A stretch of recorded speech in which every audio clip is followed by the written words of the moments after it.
I've never been live in my life before. I'm terrified, dude. I got a great thing on the board. I think I'm gonna change you.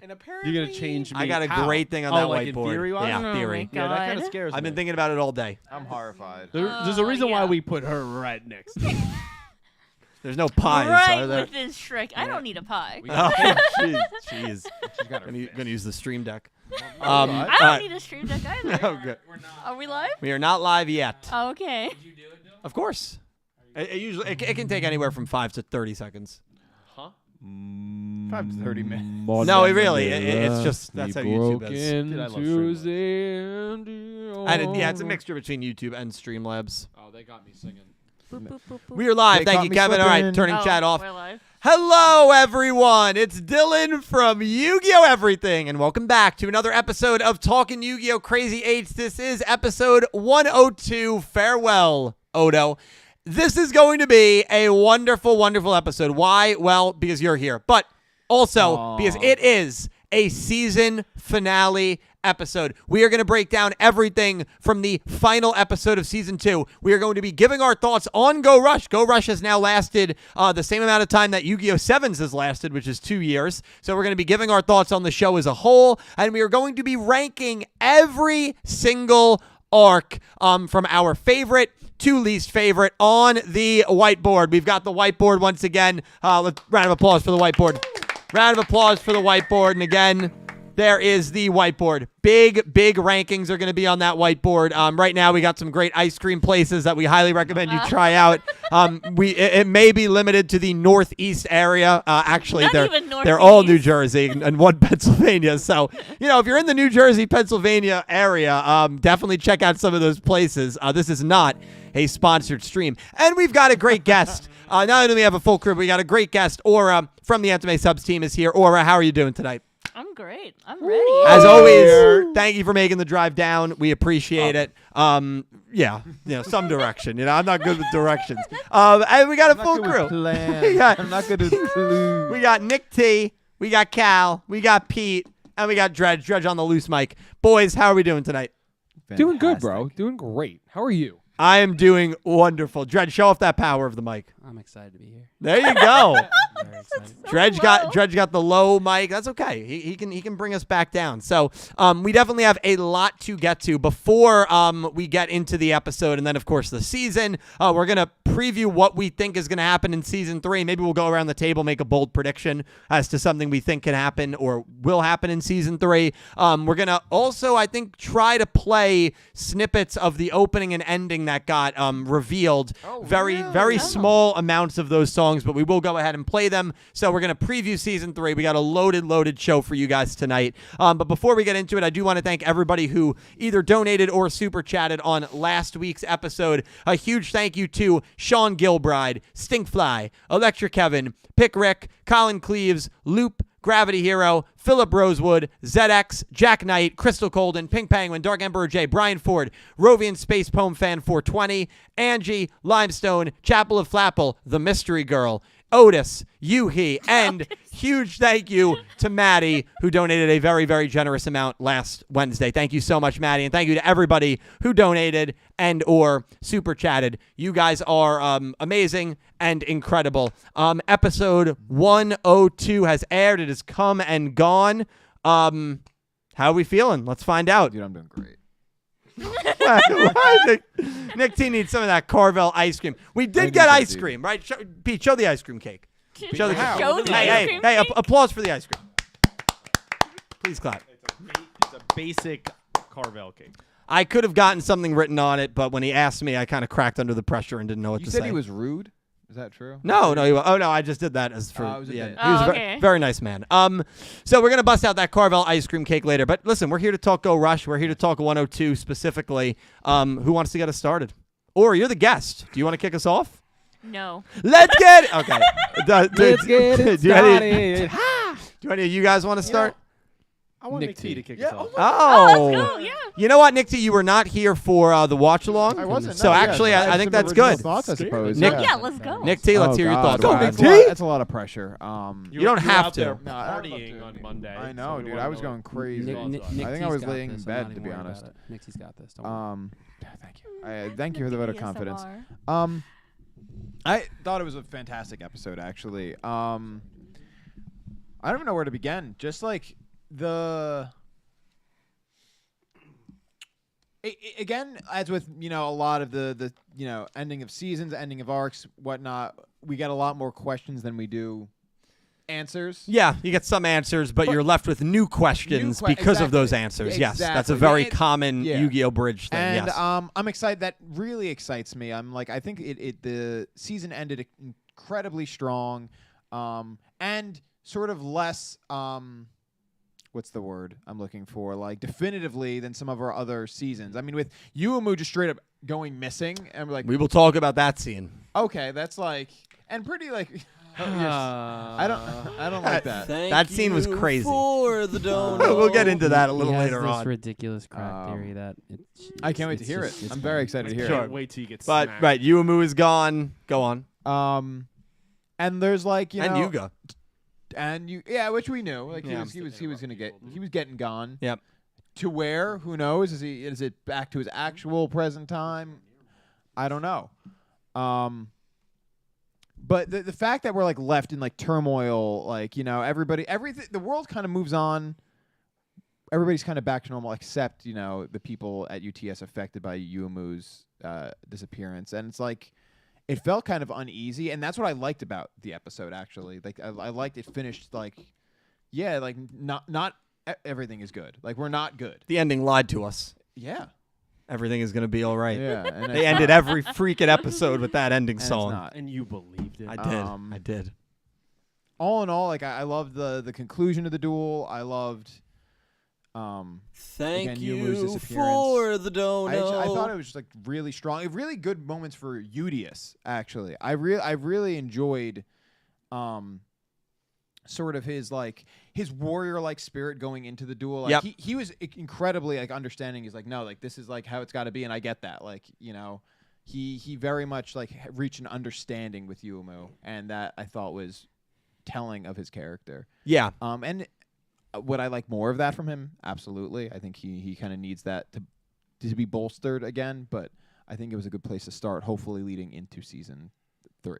Yeah, the beautiful thing about Udius throughout this duel is even though Yuga and Yumu were both against reviving his comrades, reviving his Vulgarians, I never got any sort of sense of like anger or hatred towards either of those characters. Exactly. Right? It was very much, as you said, a warrior mentality. He respects the decision.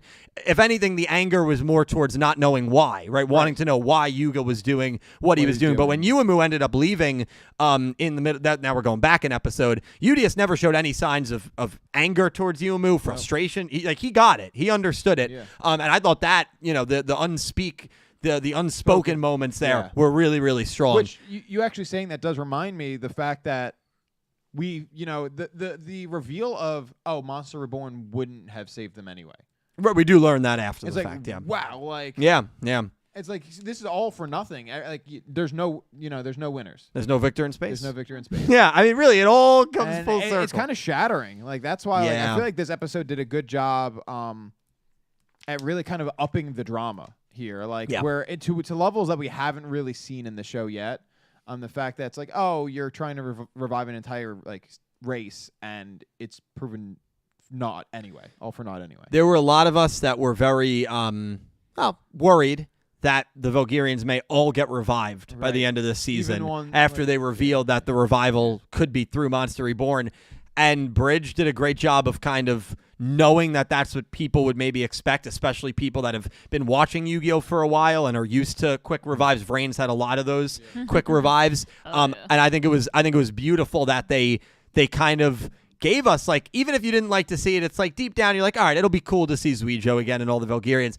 And to then leave us with, now we're actually not doing that. It's not the first thing that comes to mind in terms of how to revive them is going to work. That's not always the case, and that's not how life works, right? You have a plan A on how to deal with things. Plan A does not always work out the way that you think it will, and you got to revert to plan B. And now season 3, it's going to all be about plan B, which is a huge question mark and unknown. So I loved that element of it. Just to piggyback off that, and then I'll throw it to you, Aura. I loved these last 3 episodes. I really, really liked 102, and I liked that they did, which actually I know Dredger was not a big fan of this, but I like that they kind of had a parallel ending to what we saw in Yu-Gi-Oh! 7's, where there was a lot of things that happened post-duel with an Ohdo mysteriously, well, I guess Yuga didn't mysteriously vanish, but I guess his location was unknown, right? Now you could still say an Ohdo disappearing at the end of a duel to all these characters kind of trying to get back to their normal everyday life and go on about their day and goals and whatever. The Goha Yuna stuff was great. Yuhi laying in the grass reminded me a lot of Luke laying, after Yuga was gone all those years. But the difference between Go Rush and 7's that I love is we still have a whole nother season, right? With 7 seeing all of the stuff that we saw at the end of episode 92, it sucked because we had to say goodbye, and we didn't want to say goodbye, right? We wanted to know more. Who is that character at the end? What were these characters like? Like, we didn't get any of that. With Go Rush, we're actually going to get what, unfortunately, we didn't get in 7's, and I think that is really, really exciting. So for that reason, and the parallel conclusions, I thought was a really, really strong decision. Yumu vanishing and her character direction, much needed. I said it's a character-saving decision that they made, and I really, really do mean that. Execution still very important. We can't just overlook that. There's a lot of us that, including myself, that are worried that she might be brainwashed now. Hopefully not, but we'll have to just wait and see. I'm fascinated with this story, and I'm really, really excited to see where it goes. And these last 3 episodes of Go Rush, I think, have been some of the strongest 3 episodes of Yu-Gi-Oh! In a while. Really, really good conclusion to this season. Aura, your thoughts on not only 102, but just this arc and season in general?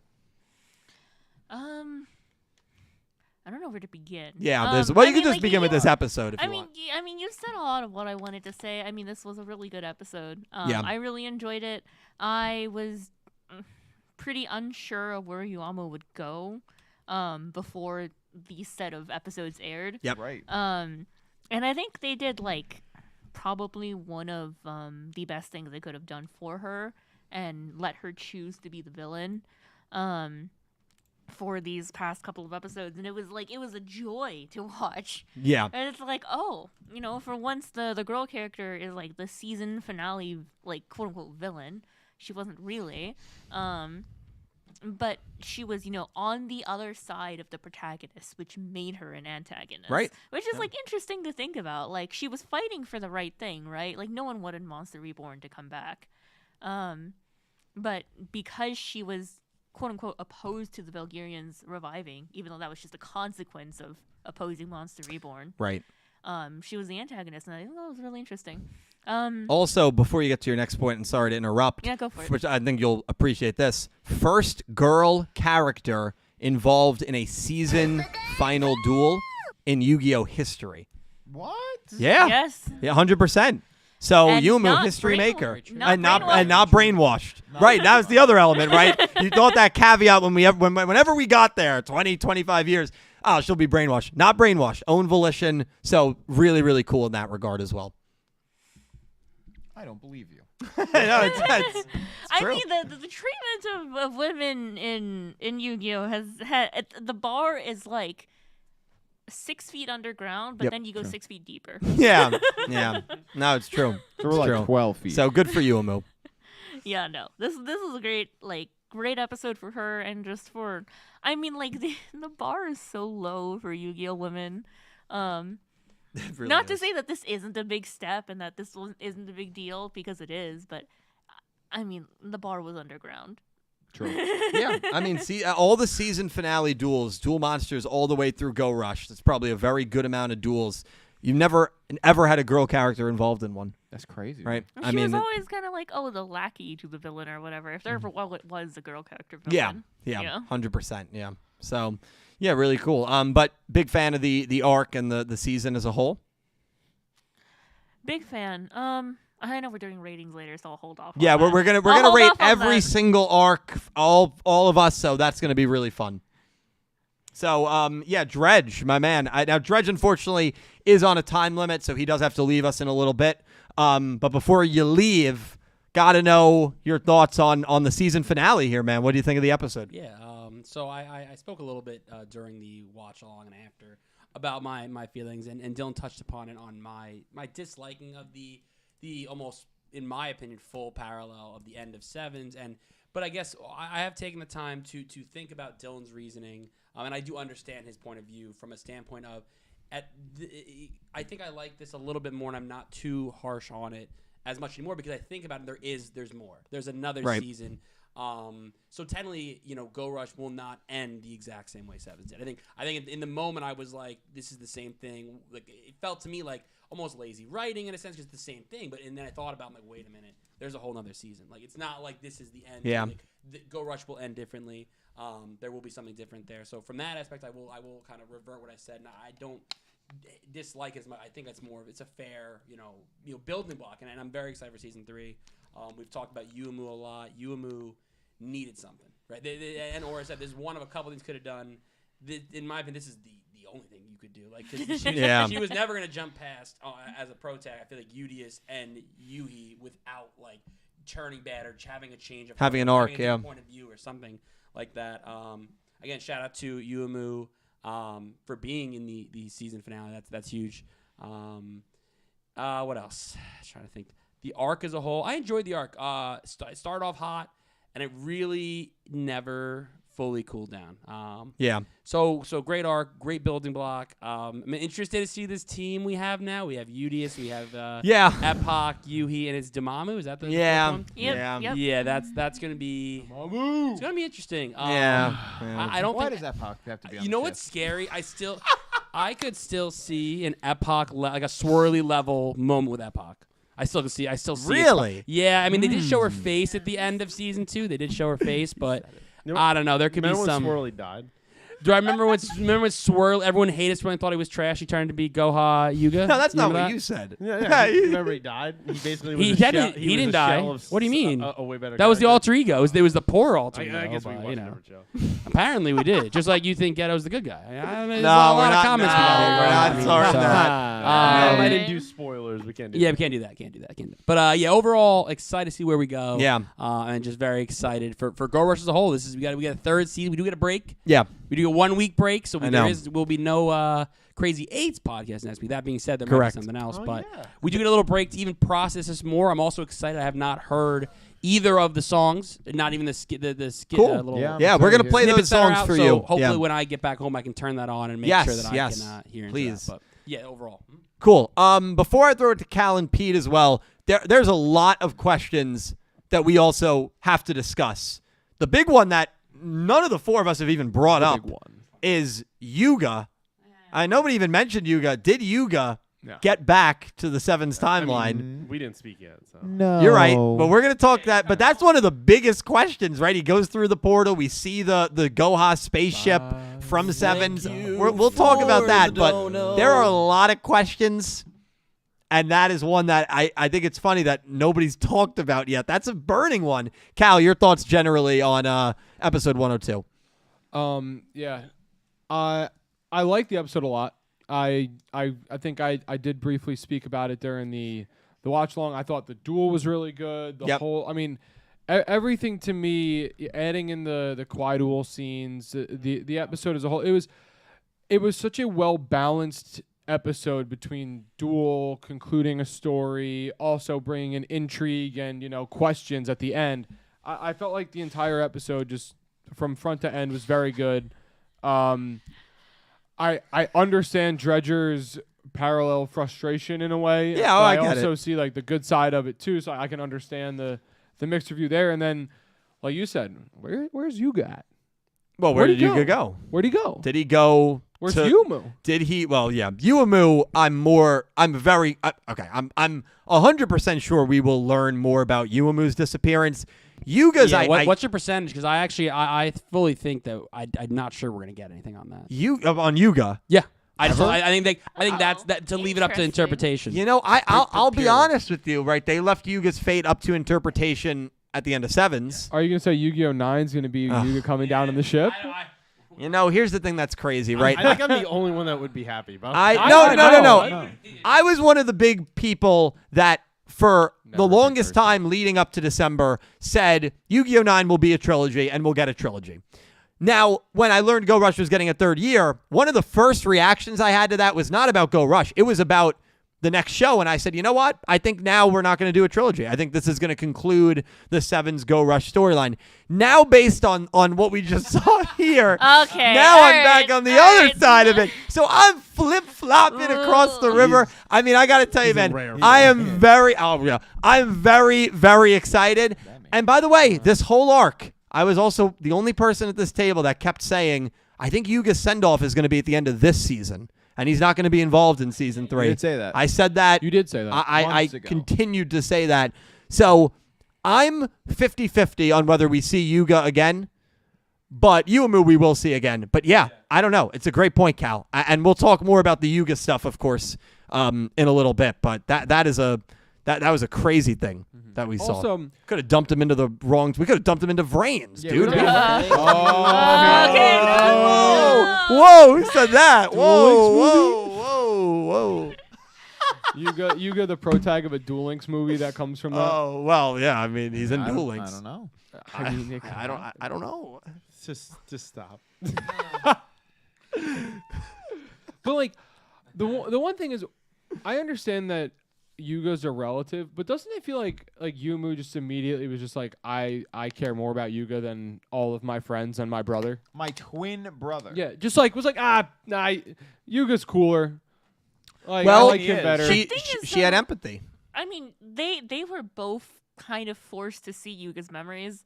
That's- So they Yeah. saw everything that he went through, and Yuhi decided, well, despite everything that we know about Monster Reborn now, I still think it's worth the risk They to tr- revive the Valkyrians. They arrived at different conclusions. Yeah, and from meanwhile, those Yuamu memories. was like, I, I care for Udius and I care for all the Valkyrians, but I don't think like it's worth it to try and use Monster Reborn, knowing what we know about the card.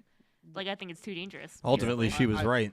I agree with that, and if I could chime in, Of course. it's also their experiences, right, as the twins, because like we saw in episode 62 when how impactful it was for Yumu. Like she emotionally connected, I think, more with the situation with Yuga. Yes. Meanwhile, I'm not going to discount Yuhi. I totally get where he's come from. Like he had a relationship with the 8.8 million Valkyrians that were on that ship. Like they basically died for the whole thing, and he was always with them. That was a dual disc that he used. Yep. And kind of Udius and him in this season have kind of become best friends. Yep. So of course he's going to gravitate, not in a negative way, but gravitate more towards bringing back Valkyrians because all those people mean more to him than Yumu, and it's not anything against her. It's just she didn't connect in the same personal ways that he did. And so even I think that's how you kind of put them to each side. And even he had a bit of a relationship with Yugioh. I mean, there was definitely a mutual respect there that they had. They had worked together to defeat Kwai Duel at the end of the sixth arc. So, like, the two of them in Phaser. So, yeah, I feel like he was more in tune with the Valkyrians as a whole. And Yumu, she said so eloquently that in episode 62, those seeds had maybe already been planted. And we've been saying for a long time now that 62 was one of her most humanizing moments where she had that speech to Yuga. So there was always the little droplings that she connected more with Yuga than Yuhi did, I would say. So I feel like the team selection made really a lot of sense. It did. And it was executed really well. I mean, it's the trolley problem. You know? It is. Yeah. Yeah. The Thanos It's hypothetical. It's literally the trolley problem. Like, Yeah. are you going to save your friends at the cost of everyone else, or Yeah. are you going to save everyone else at the cost of your friends? Or the Thanos problem. There's a couple protagonists in nothing to do anime with that do the same Thanos, thing. dude. Yeah. I mean, I'd argue he's not actually completely wrong. Thank about you. that, so. Yeah, I would. I'm not afraid. No, to. right? Do you snap? Okay. Hey, completely random. You know, there's no rich, poor, like. You know. Right, exactly. Random. He makes a good point. Pete, your thoughts on episode 1? Is there anything else you want to say, Cal? Or Pete, what are your thoughts? okay, I like that. He did. There was something going on. that was good. No, I thought it was a great episode. These last 3 episodes have been amazing. I think this arc is, I'll save it for later, but we'll see where I rank that. But I really enjoyed kind of the somewhat ominous, but also the leaving all these open questions of what is happening, right? And you said at the top of this podcast, like, this was a character-saving moment for Yumu in these last 3 episodes. We needed this. She needed this. I mean, just her being front and center again, whether she was opposing us or not, it was nice to see her like go to Yuna and like make intelligent moves that I feel like she hasn't been doing for the, I don't know, last 60-something episodes. Yeah. So those moments were nice. And I like that we don't get the Valkyrians, though, at the end. Because it would have been too soon, and it would have been such an easy way for them to explain, like, hey, they're all back, right? Because, hey, we earned it through A, B, and C's emotional moments. It's like, yeah, but they only were gone for like 7 episodes.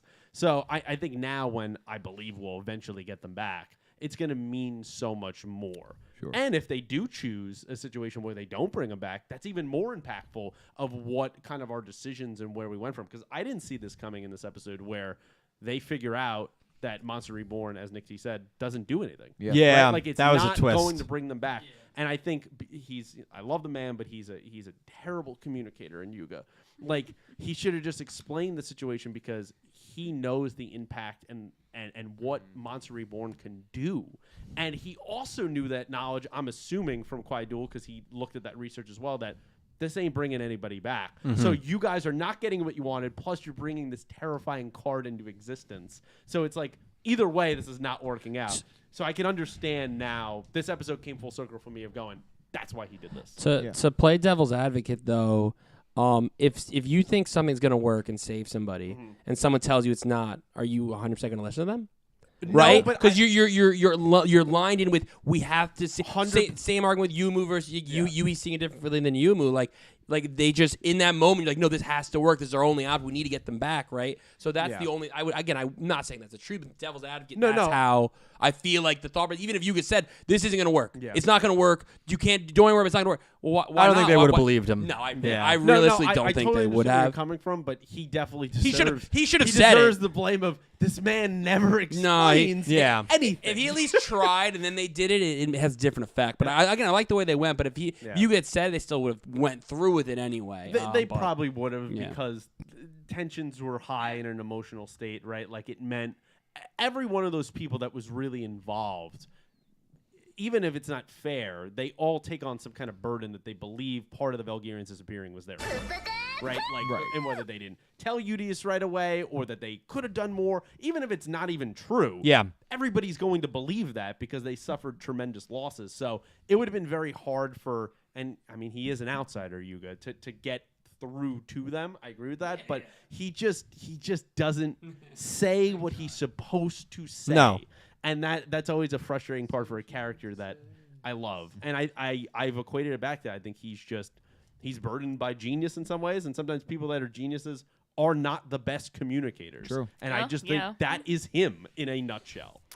Yeah, that is one way I to know put you're it. Smiling. We're not getting into the dueling ability. I was saying, as a creator, he is a genius. I agree. You can't say so. We're not even talking about the dueling part, and he's just a bad communicator. He just is. He is. Yes, he's very bad at it. Yeah, he's not great. Well, yeah, he had a couple of tries to win, but I will say this: he's a very good inventor. He's very good at creating. He's very good at leading. I'd even say by example. Yuga's got a lot of really, really good things going for him. But I think this is a perfect quick transition because Yuga's journey ends seemingly here in episode 102 of Yu-Gi-Oh! Go Rush. 102 episodes after he went into the hyperspace with Otis, and after a mystery character came back at the end of Yu-Gi-Oh! 7's episode 92, 2 years after the Otis hyperspace movement. I am sorry. Everybody in this room, I think we are all intelligent people. I really do. Thank you. I think most people in chat, I'd actually say 99.9% of people in chat are intelligent people as well. We are too intelligent as a community and as a group of people to think that Yuga made it home in that moment to the shot at the end of Yu-Gi-Oh! 7's episode 92. I agree. There are way too many inconsistencies. For a studio that is meticulous about detail. This is not, the team that was handling Vrains where there's things kind of all over the place. There's loose plot ends that don't get solved. And, no offense to Vrains. It was just something that happened throughout the show. Plot points that never really went anywhere and things that sometimes didn't really add up. This is a studio that has been very particular about every single foreshadowing decision and about every single thing that they do. What Yuga goes back into this portal, he is unconscious, and he is not wearing the same tech that the character at the end of 7's episode 92 is wearing. So it's very, very simple, and to me, it's very obvious, and it's unfortunate. We talked about this on Monday. But Yuga, and I've had 2 days to think about it. I think if you're somebody who believes that Yuga made it back, I think you're wishfully thinking, and I get that. You want Yuga's journey to end in a happy, fun way, which I totally get and I respect. But I think you're choosing to overlook massive red flags with the thought of Yuga, go rush 102, boom, into 7's end of episode 92. To me, there's just no way for a studio that's so. I don't know how you guys feel. Maybe you guys disagree with me, but I just think it's obvious that this is not a clean transition here. And for that reason, I do not believe Yuga's story is quite yet finished. So Yu-Gi-Oh! 9, Yuga's story. Yuga's All road. right. Hang on. I was waiting for it. I was gonna let you speak, and then I heard that come out of your mouth. Hey, you had a great speech. I'm gonna let you finish. All right. I'm gonna walk Dredger out. I'll be back in 2 minutes. I apologize, or I'm not gonna hear yours. I'll have it on the car. It's okay. It's great seeing you. Thank you for getting us the food. Yeah, thank you. Yes. I've got so much power. All right. Hey, Good luck trying to keep him intact. I'm gonna try, man. Hey, welcome back to Yu-Gi-Oh! Nothing. Yu-Gi-Oh! Nothing. Aura, your thoughts? Aura. Oh my god. I mean, I'm gonna wait till Dill's out of hearing range. Yeah, get him out of here. Get him out. Yeah, this All right, is he can't hear anything we're saying. okay. Yeah. All right. Well. Yeah. It pains me to say this, but I do agree with him. Oh. So when he comes back down, you have to say, "I don't agree with a single thing you just said." How could you do this to the credibility of this podcast? Yeah. It's We're so really not as funny smart because as we I think thought like we within were. my own like circles and speaking about this episode with like friends and other people, I mean a lot of people, including me, do want this to be like Yuga's happy ending. Right, of like, course. Like It we would all be want nice. him to go home. We all want the person going down in that rocket to be him. I just the want him to person hang out with smiling Luke, is man. him. I know. The person coming out and like all of his friends are greeting him, and it's like it's the picturesque happy ending. Right. At the same time, I do think it is a disservice to the writers who have shown us before that they really care about the foreshadowing and about small details. Yes. To say that, hey, ignore all the inconsistencies. Right. Yuga's home now. Right. We're done here. Yeah, I that part I agree with you on, and I won't say Dylan. But I will say that I think we have changed the timeline enough that I don't focus on more of the details that he brought up of like, oh, the suit is different, the look is different. I'm like, yeah, well, we changed things. Yeah. So that's why it's like that. I do think he will appear at some point in season 3, and we'll figure it out because you can't leave it like that. Dill, do you feel that way? I fully feel that way, man. I just hey. Yeah, that's your a thieving. I tried to set you up, man. Thank you, man. I completely feel that way. I think they would have shown it, and I just they got something else cooking. They're cooking. They got something else absolutely cooking. They got something else cooking. They're cooking. And I get what you're saying in regards to the timeline being so screwed up, but I feel I'm like just saying because not to focus on those particular details I mean, as the reason. That's fair, but I think that is a contributing factor. I don't think you can just ignore that. I'm going to mute Dred. We already did. Oh, We thank already you. did. Good job. Yeah. Well, here, I mean, what do you? Did you guys? Did you agree with me on that? Or Yeah. Okay. yeah. That's rare. Begrudgingly. Yeah. No, I get Begrudgingly. that, but I will say, like, this isn't all to say that he won't return. no. home, I think he but can. that's not him. Yeah. Falling in the ship, it's just not him. It's not him after Go Rush episode 102. Right. Yeah. But I Because think- it could be him. It could be Yuga, just from a different point in time. Right. Or do you think it's not Yuga at the end of Sevens? That part is probably up for debate. The identity of Otis is still up for yeah. debate. That's a. But I No. don't. These episodes have told us who Otis is. We already know. Stop. It was right there. Who is it? It was right there. It was Yumu. Yuga, and then it was Yumu. They told you. No. Were you not paying attention? I was paying attention, and wasn't I paying did. attention. To me, they interpreted Otis as an idea Nah, man. versus the person, Listen, especially Yuga. when a translator subs an episode, I take their words to heart.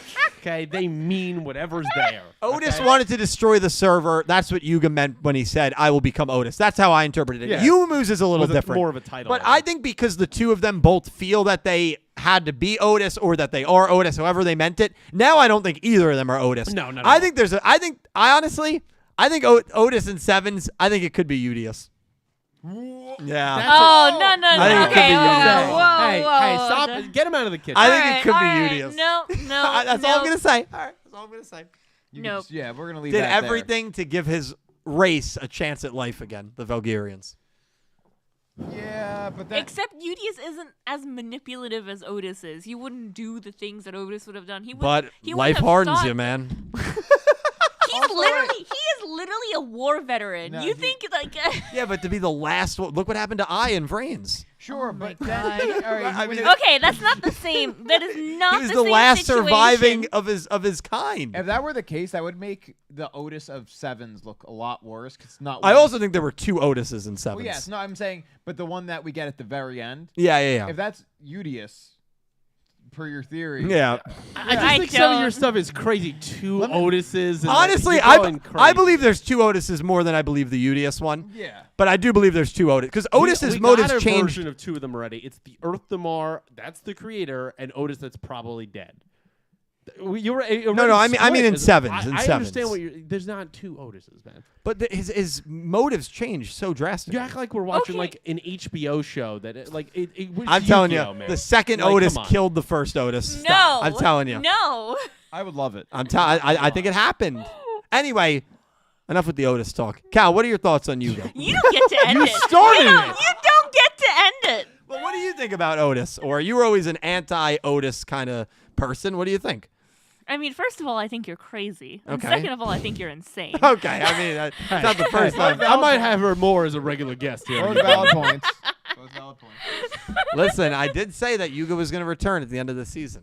That doesn't Oh my that god. doesn't even remotely compare to the theory you just said. Dill, Yeah. Yuga question. Yes, the Yuga question. So Yes. if I'm going to cut the cake. Yeah. Before if it Yuga melts went you. if Yuga went back to his time or forward to his time, if the I can't you're dancing like an idiot. Oh my That's not god. nice. That's not nice. It was nice.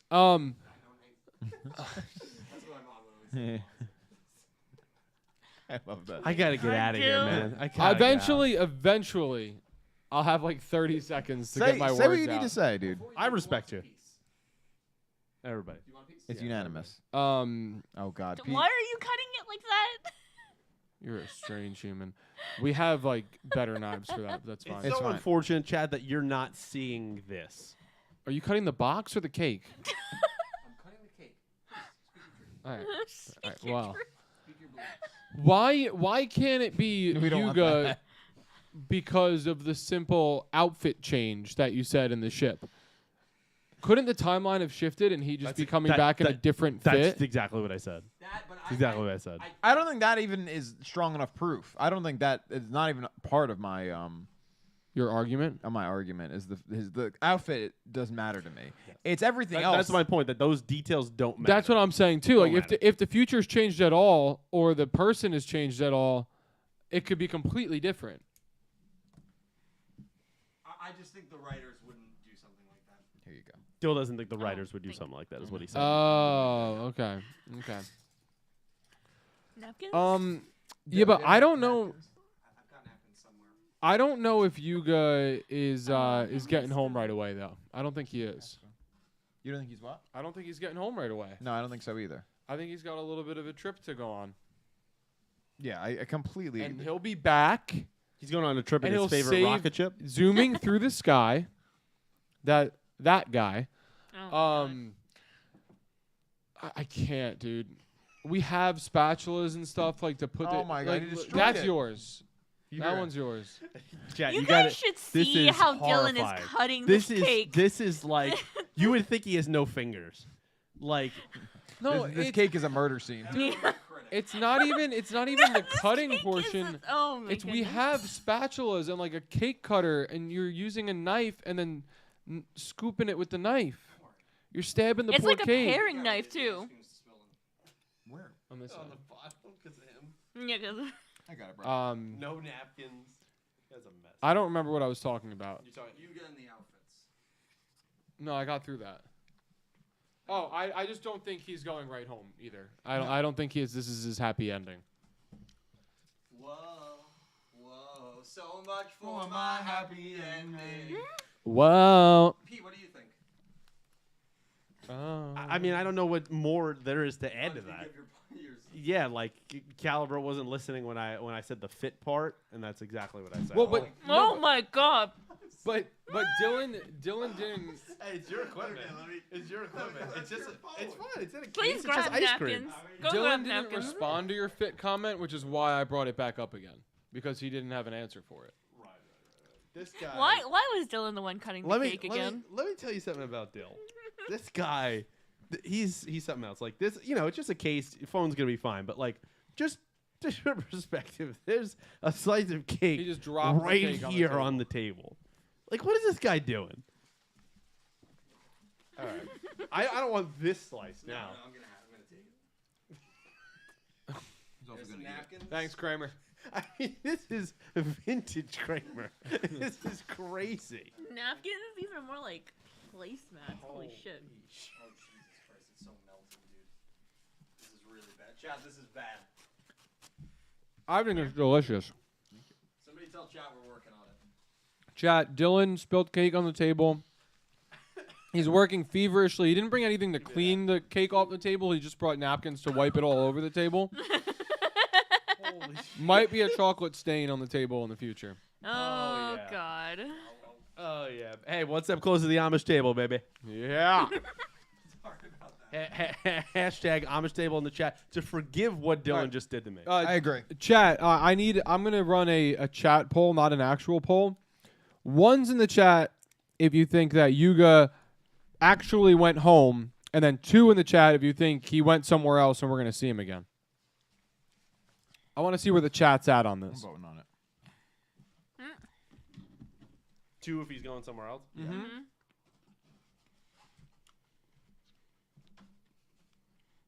That man gave us a 0. Not sure what that's supposed to mean. A lot of 2s. A couple 3s, oddly enough. People want to be hashtag quirky, hashtag different, hashtag not like other girls. I'm not like other girls. I often tweet that. Yeah. Chat that A lot of 2s. I understand why people want him to go home. That kind of feels like ominous. Like you want him to be lost forever. Dylan said he wants me to communicate to you guys. He understands why you guys would want him to get home. But he thinks Implying he doesn't want him to get home. he said That actually is he said the off the implication. mic. He said he thinks it would be funny if Yuga never got home. That is not at all. Yeah, I heard him say that he would laugh. Okay. Can you step in here or help me out? What do you need? We're voting on they're what slandering ones. Oh, I thought you Andrew. wanted help cleaning No, up. no, You're no. like, oh, okay. If you think No, if they're slandering you, they can Yuga keep going through this distortion sent went him home. home, or if 2 he did not arrive home yet, and we will be seeing him again. Yeah, of course, I'd like What? for that to be the case. Like, I would love for it to be 1. Like, he goes. That's it. Point A to point B. Yuga, Yumu sends him in his catatonic state into a spaceship in a way, Also, and then he wakes up in Earth's atmosphere or something. he wakes up in Earth's atmosphere and he immediately knows exactly where he is And he as gives well. I think he'd be a little disoriented. A fiendish smirk. Yeah, it's even if you want to say, oh, he's just super happy to be back. Like, even if he's flying in a rocket going down to Earth, and he was just in Go Rush episode 102, he's going to be a little disoriented. Like, that was a character at the end of Seven's episode 92 who, to me, seemed like he knew exactly where he was and was very, very happy about it. Couldn't he have just woken up and realized where he was? I guess, but you're in a rocket ship. You think the point of view isn't good. You're disoriented. You're wearing different clothes. Kaizo woke him up and told him, dude. Did Kaizo change his clothes? Because he's wearing a totally different outfit. Still using this? But we should be, because he's wearing a totally different outfit. And again, this is a studio. Through time, and you're worried about an outfit change? Absolutely, because this is a studio that's been so detail oriented. That's not something that they would just change and. I don't think you understand time travel. No, I understand it. And the reverberations of what changing the past can do to the future. I don't know if you're grasping. Did the reverberations change the clothes? I don't even know what he just said. I understand just aided him. I understand reverberations, okay? But what you have to understand is clothes. I said, did the reverberations change the clothes? I don't know. It's crazy. What do you think? I'm asking for patience. Oh, okay. Okay. Well, listen. Think about it. You chose this. There's other characters that we have to talk about. Before I talk about Yumu, because that requires the whiteboard for me, and I'm eating ice cream, I do want to talk about a character that nobody's mentioned that I feel terrible for, and I'm actually very intrigued to see where her journey takes us. No. Goha Yuna. Yuna, I feel horrible for. I thought the shots of her at the end when Yuga left, never got the chance to say goodbye, never got the chance to really talk about anything, to confess her feelings, never got the chance to talk about him, which was a big driving point of her character the entire season, is nothing to me less than tragic. And I am very intrigued as we see her in the remnants of Yuga's laboratory, especially with how kind of ominous the shots ended of the town with the Goha door and Asaka sealing off Monster Reborn and then Goha Yuna being in a dark laboratory. I don't know what the implication is there. I don't know if they're in some sort of way implying that Goha Yuna is going to, I don't know. I think she's going to do whatever she can to try to get back to Yuga. I really do. And I think she might go down a pretty drastic route with her character that I'm very, very excited to see, because desperate times, desperate measures, her whole character journey, right? She's got the fame. She's got the business success. She's got the money as far as we know. She's the leader of freaking Goha right now. So she's got all that. What she doesn't have is the personal life. And this whole journey of hers has all centered around Yuga ever since her stuff with Rovian obviously came to an end in a very, the Rovian stuff was very satisfying for her, and I thought it was very well executed, the way that they kind of split and then came back and had the duel. With Yuga, it was the total opposite. Very, very unsatisfying and unfulfilling. She's the type of character, to me, that strikes me as someone who's going to do anything she can to get back to him. And I think that's interesting. But, I mean, maybe I'm the only one reading into Goha Yuna. I'm obviously a big fan of hers. I mean, anybody have any thoughts on Yuna in this episode? Any thoughts of what she might go from here? I think she should just get over it. No, I actually do feel really bad. Caliber said he feels really bad. Caliber said Yuna reminds him of him. Somebody that I used to know. Yeah. Dixie Cook.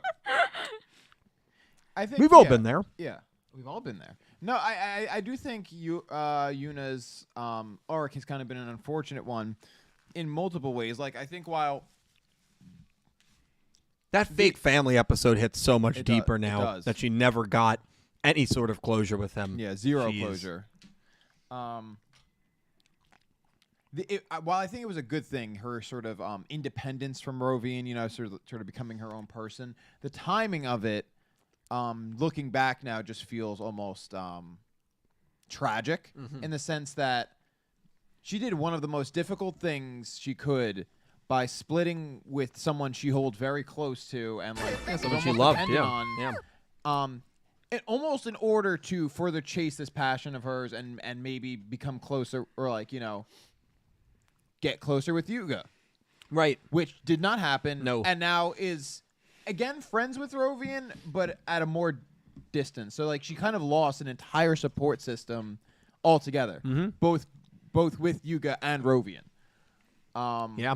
And now she's most of the times we've seen her in the past like 3 episodes are her alone in her room, like in a room. And it's like it's the only person tragic. that's talked to her in the last 3 episodes, Yumu, who's gone, who's completely gone. So even if she was building a little bit of a rapport with Yuumu's gone too. Yeah. So everybody around Yuna in her mind she can think like they've all vanished. Left me, yeah. They've all left me. Yeah. And I don't know. She just strikes me the type of character she is, determined that she might do something drastic in this upcoming season. I'm very, very excited to see her story go. What do you mean drastic? Create another rift in time to try to reach Yuga. Do something of that extreme. Off the rails. I'm thinking of a different way. Monster Reborn. Okay, I mean, come on. No, I you think know what I'm thinking. No, I don't, but I know your mind is You know cooking it's up. nothing good. Yeah. Listen, maybe it's because I like her character a lot. I think she's the best girl in the show. I empathize And with I've her. said, even though I don't think she had a strong arc necessarily, I think the duel against Manabu, wasn't one of the better episodes of this arc. But I still think she has the potential to be the best girl in all of Yu-Gi-Oh! I mean, I've said that now for the last 20, 30 episodes. I view her that highly. You do. I love her character. So she's someone, much like Yumu has a lot of question marks. I look at Yuna. I don't think many people will look at her in the same way, understandably so. Yumu is our main girl lead. She's supposed to be. But Yuna is someone who I think is set up to potentially have a good season 3 as well. So just wanted to talk about that. No, I mean, we're going to need a big female character on the good side if Yumu's going to be a villain, right? Yeah, I don't know if that's going to be Yuna. And then what is she going to do then? I feel like Yuna probably sided more with Yumu and Yuga in the fight. And I don't know. I don't know. Yuna's character to me is just such a big question mark now, especially because of the stuff that happened with Rovian settling the way that it did. I think it's so fascinating, but I don't know if I look at Yuma. I don't know if I look at Yuna and think good character on our hero's side. So I don't know. I didn't mean it as in terms of the argument. I meant like as in not vanished away, like in the group that we have left. Well, that's probably going to be Epoch. That's. I mean, it just is, I mean, I think right now Epoch is, I mean, she's in the front lines. I'm excited for it. Is she going to be a better female lead than Yumu? Well, I mean, all she has to do is like win one duel. Okay, I mean, come on. Well, no, Yumu had season 1. That's crazy. Listen, I'm someone who's just going off of the last like 70 episodes. That's fair. My fault. That's fair. I don't know really how I feel about the new group. I mean, Udius and Yuhi I like a lot. You don't like Damamu? Damamu, I'm very indifferent on. I actually don't have an opinion on I them. actually do like Damamu. I'm a big fan. I probably lean favorable. I definitely don't lean unfavorable. I'm favorable, but I would like more to be done and have been done with Damamu. I think they've had some good. Considering what Damamu is, yeah, I feel like there's so much potential. And we've seen that Damamu's capable of a lot. Dumb powerful. Like randomly just flying around and saving people and all that kind of stuff. Like Udius's like legs are starting to like disappear, and she's like, "Boop, nope, you're good to go. Keep going." Like, Damamu is dumb powerful, but I'm indifferent on them. And then Epoch, I do lean a little bit more negatively on Epoch. Really? You wouldn't say. That being said, I am negative on that being said, is everybody negative here? No, I love Epoch. I'm indifferent. Got one. Oh, you like Epoch? I know Dredger likes Epoch. I don't think he does. I don't think he doesn't. I don't think he dislikes Epoch. I don't dislike Epoch. I just have not loved her cheating stuff and. Dill, she's a child. Dill. I know. I have like a low tolerance for irritating characters. So that's fair. Yeah. That's fair. But I lean. That's more reasonable. I'm open-minded when it comes to Epoch. I think there's plenty of room for character your growth. exact reaction and the chat, the people that were there, was ugh. Yeah, that was my initial reaction, but I am open-minded to it. I'm not. It's not like freaking Manya's joining the team. Yeah, but I mean, come on. But Epoch provided us with one of the greatest phrases of all time. What's that? Poo, poo, poo. It is my super chat sound alert. So clearly, I do have some respect for Epoch. Well, If I genuinely did not like Epoch, she wouldn't be my alert and GIF. Yeah, but did you? So I do respect it. What was it before? I just don't love the cheating, and I think if she grows from that aspect and maybe comes out of the box a little bit. And maybe like talks like a normal person, doesn't call everyone an idiot and not straightforward at all about what the thing she's saying. Well, that's the other element that I'm not a big fan of, the talking in backwards. Yeah. It kind of reminds me a little bit of Rovian. No. Talking in sentences that don't actually make sense. No. Epochs make more sense. It's just the opposite. So one of them is backwards, the other one speaks in poems. Right. And you can't understand what's going on.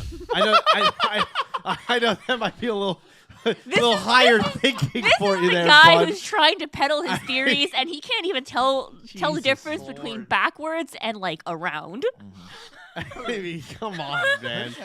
I'm trying to throw you a lifeline, but I can't let you slide on that. No, I'm sorry. I'm not even gonna back down from it because Nick T. I agree with him.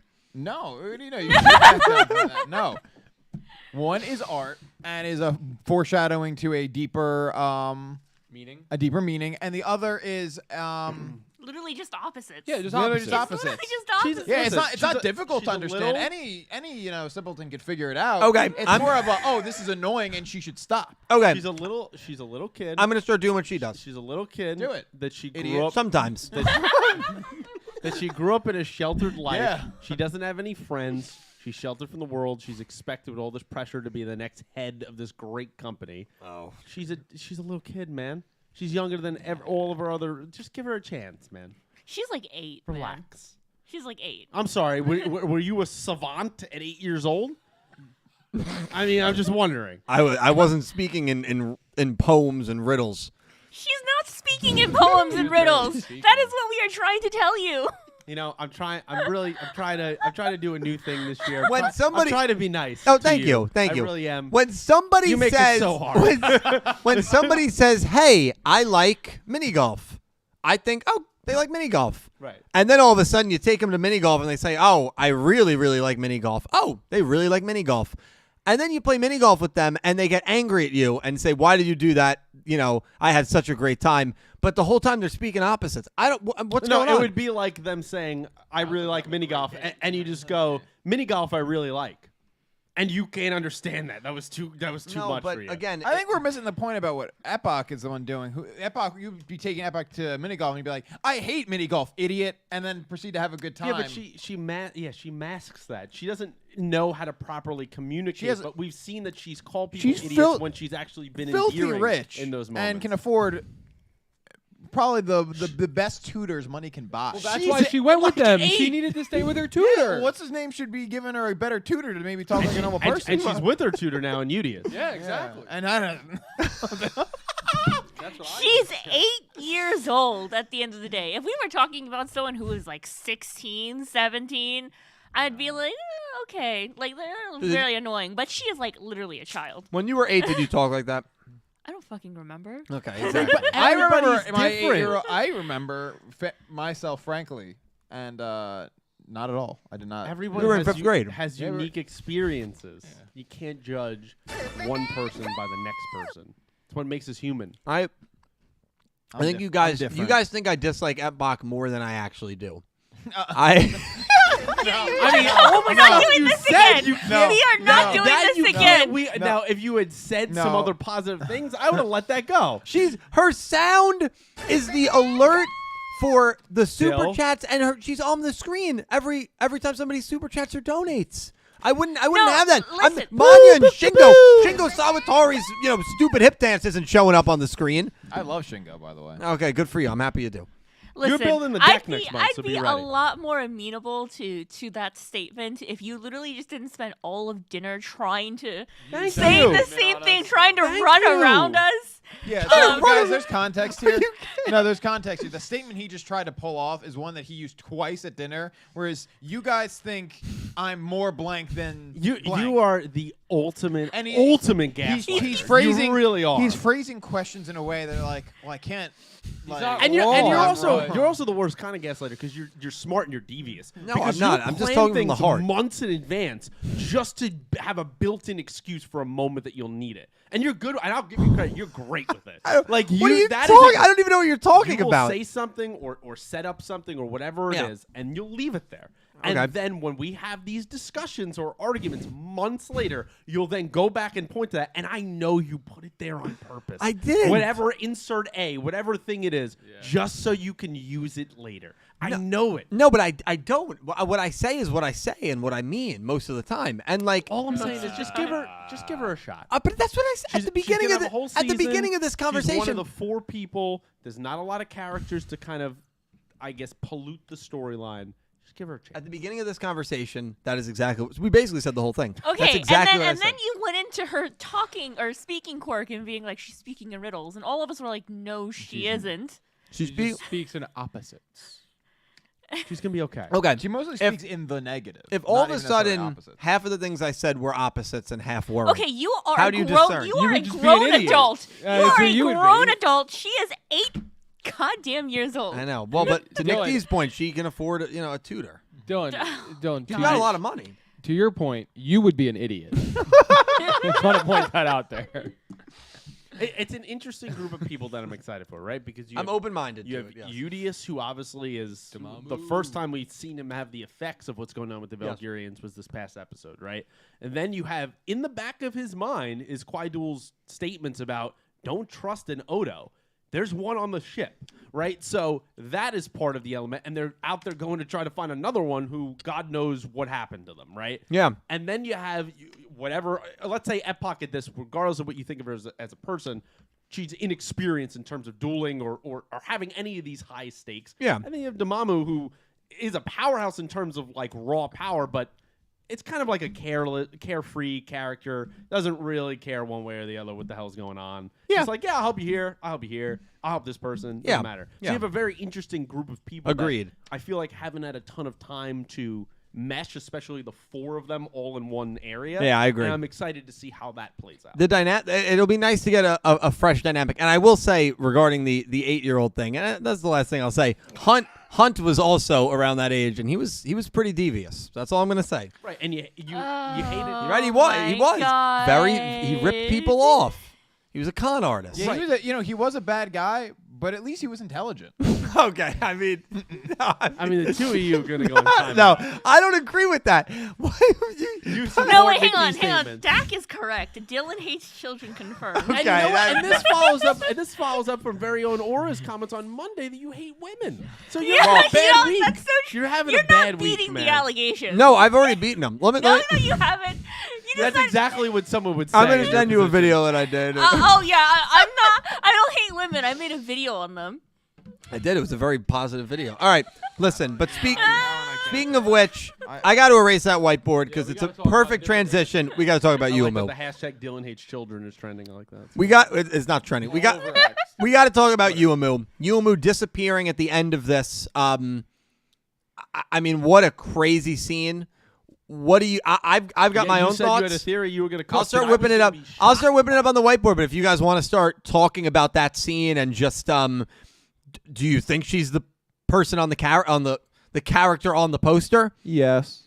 I still uphold that. Also, wouldn't maybe? the darkness taking her imply that like it doesn't have to, but that she won't be the leader of this group? Because whoever took her is probably going to be the leader. Doesn't have to be. We don't know. Doesn't have to be. But that's also assuming it's someone that took her. And was whatever took her? Did they take her forcefully? And are they going to have to brainwash her? Oh my gosh. I'm going to get to the board. By her own volition? No. I don't believe it was by her own volition. I think it was Swift, but I also don't think it was a person. I think it was this. I wish y'all could see what he's doing over there I right just now. I just want to go home. I think it was an anomaly, like some force of the distortion. Like I have a little in theory, closing, yeah. but I don't think it was either that or it was whatever our next antagonist's group is.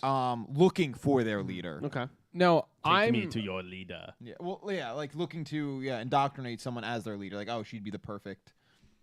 like well, the prophecy. I wouldn't say indoctrinate. That they were just looking for a Indoctrinate's new the best. leader. Yeah. Like she fits their prophecy. Yeah, that's Yes. if you will. Yeah, Yes, there we yes, go. yes, That's yes, a yes. way She's the That's better. why I didn't want to commit to You the. will find an Ohdo floating in the darkness. And They're like, there she is. Here, I do want to talk about one thing that Dylan said in the Yeah. live I stream want you to watch. spit. Let's do it. That was very interesting to think about. So like we know we put Yuga through that distortion, that Right, rift, right? So assumingly home. oh, Yeah, what the assumingly. hell's going on? Just ignore it. Ignore it. All Ignore right. it. Sorry, continue. I apologize.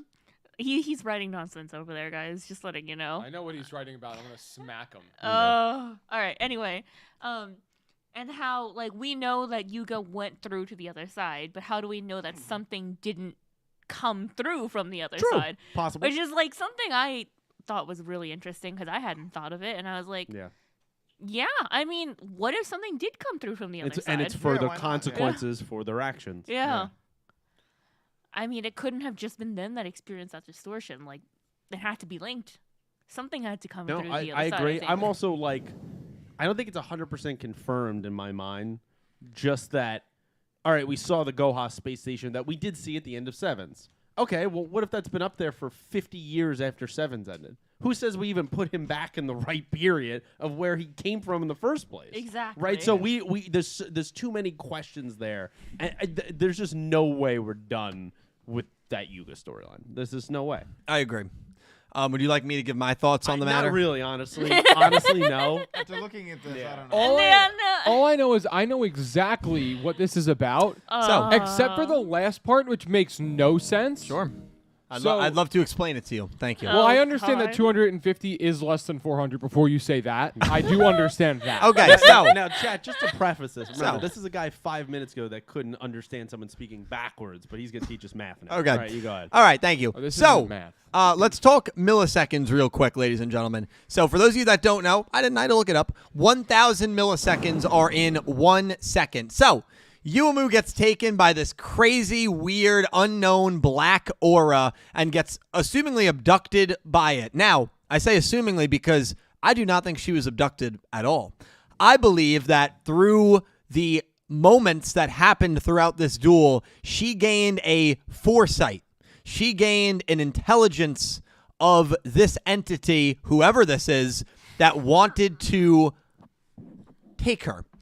And she willingly went. Now, Calibro timed how long the blackness was on the screen. That did. took Yumu. Calibro, how long did that take? Roughly 0.4 seconds, or as shown in your equation, Yes. 400 milliseconds. 400 Great job milliseconds, converting. and I'm very glad you asked. Now, the average human reaction Oh, time, God. according to many different studies, is 250 milliseconds, meaning on average, and by the way, Yumu, to me, is not average. Yumu's probably above average. I think she's reacting in about 200 milliseconds.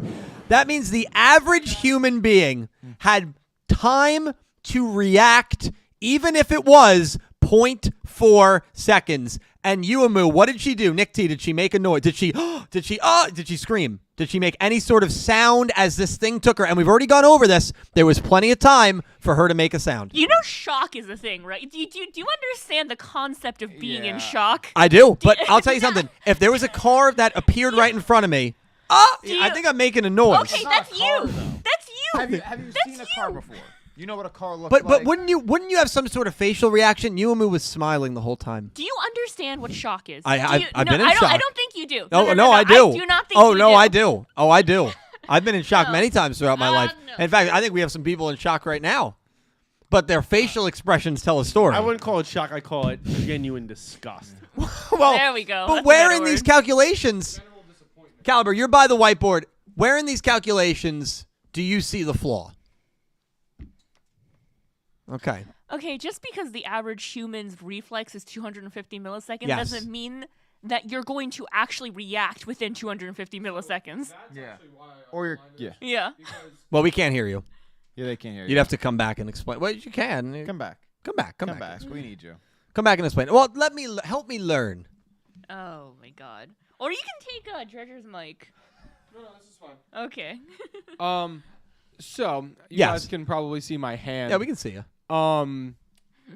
I underlined the 250 on the board, right? Yes, we see that. And I did that because, as Aura was saying, even if that's the average reaction time, and even if Yumu is an above average athlete and human being and she can react even quicker than that, when you don't know what's happening, your reaction is to first, the initial reaction, your reaction time is not, oh, I'm going to be able to do exactly what I need to do. You're going to react. You're going to be like, and look, that's your point to your 250 milliseconds. But she didn't flinch. She's just turning. She turned at that point, right? No. Boom, done, gone. See you later. She stood there like a statue. Exactly. That's what shock is. Okay, right. We're trying to tell you. I don't think she was in hang on, shock. No. Like Shut when you up say for a something moment. stupid and all of our faces freeze for 3 seconds, that's called shock. I don't think Yeah, and that's our reaction when we just don't do anything but stare into space. Right. Like I've been the there. reaction doesn't mean that she's going to do anything with her facial muscles or that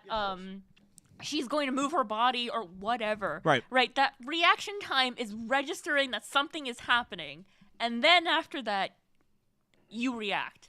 That's registration of something. Yes.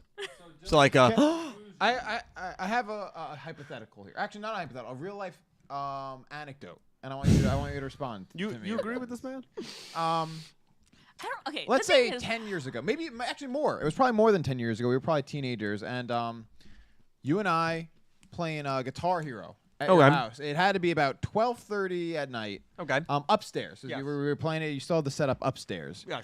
And I recall, at some point we're playing the game. Front door handle wiggles. How you doing? Yeah. We're frozen in fear. I don't know what's going on. The door starts to open. Did you yell? Did you run towards the door to close? Did you reach for a phone? It turned out just to be your dad, by the way. His dad was coming home. But Nick, Did you do anything? I didn't hear you yell. Did I have a facial expression? I wasn't even looking at you. Okay, because you were scared too. We both. If a photographer that was in that basement took a photo of We were us, in the basement. Is this where we were in the living room. Yeah. Dude, If a photographer took a photo, it's got to be for a bit. it would have been this. He can't No, believe this is- He can't thi- believe this. I This is has actually to be a a bit. bit. It is Yeah, absolutely not a bit. I mean, like, This is a bit. I All right, full, all right, okay. let's- So when Yumu says, "I knew what was going to happen because I saw into the future," I'll get an apology. Okay. Okay. Okay. Okay. Hang on. No. That is the Hang on. first time you brought up the future. I said Okay. Yumu saw he got foresight. That's what I said. No, that is not what she meant, and you know it. She said she saw the future because she Yes. saw the space station. Yes. And he also proceeded to see the space station. They could physically see. They the could future. physically see the future because the space station was on the screen and it was a thing from the future. She can see the Nadell, future. I have no problem admitting if you're right. If Okay. if it turns out. Okay. I have no problem with that. I feel good about this one. I have no problem a lot of times buying into these and just entertaining these whack ass theories you have. But like this is crazy. I mean, think about what we're talking about here, Dill. Like there's no real basis. Look at what you're having to look up and pull out here. We're talking about Well, that's science. as Aura just said. We're talking it was milliseconds. literally just which you didn't know before you looked it up. I did. I thought it was Which- 100 milliseconds. Jesus Christ. She just talked about seeing the space station as the future. Yes. She is seeing her ancestor off that you saw that she just turned against everyone to fight for. Yes, I agree She's with that. having a moment. She said, "My dear Yuga." That's the reaction she's having of the smile. It's not a smile to what this dark entity is or nothing. She's literally the expression never changed, and then this thing took her or transported her or whatever.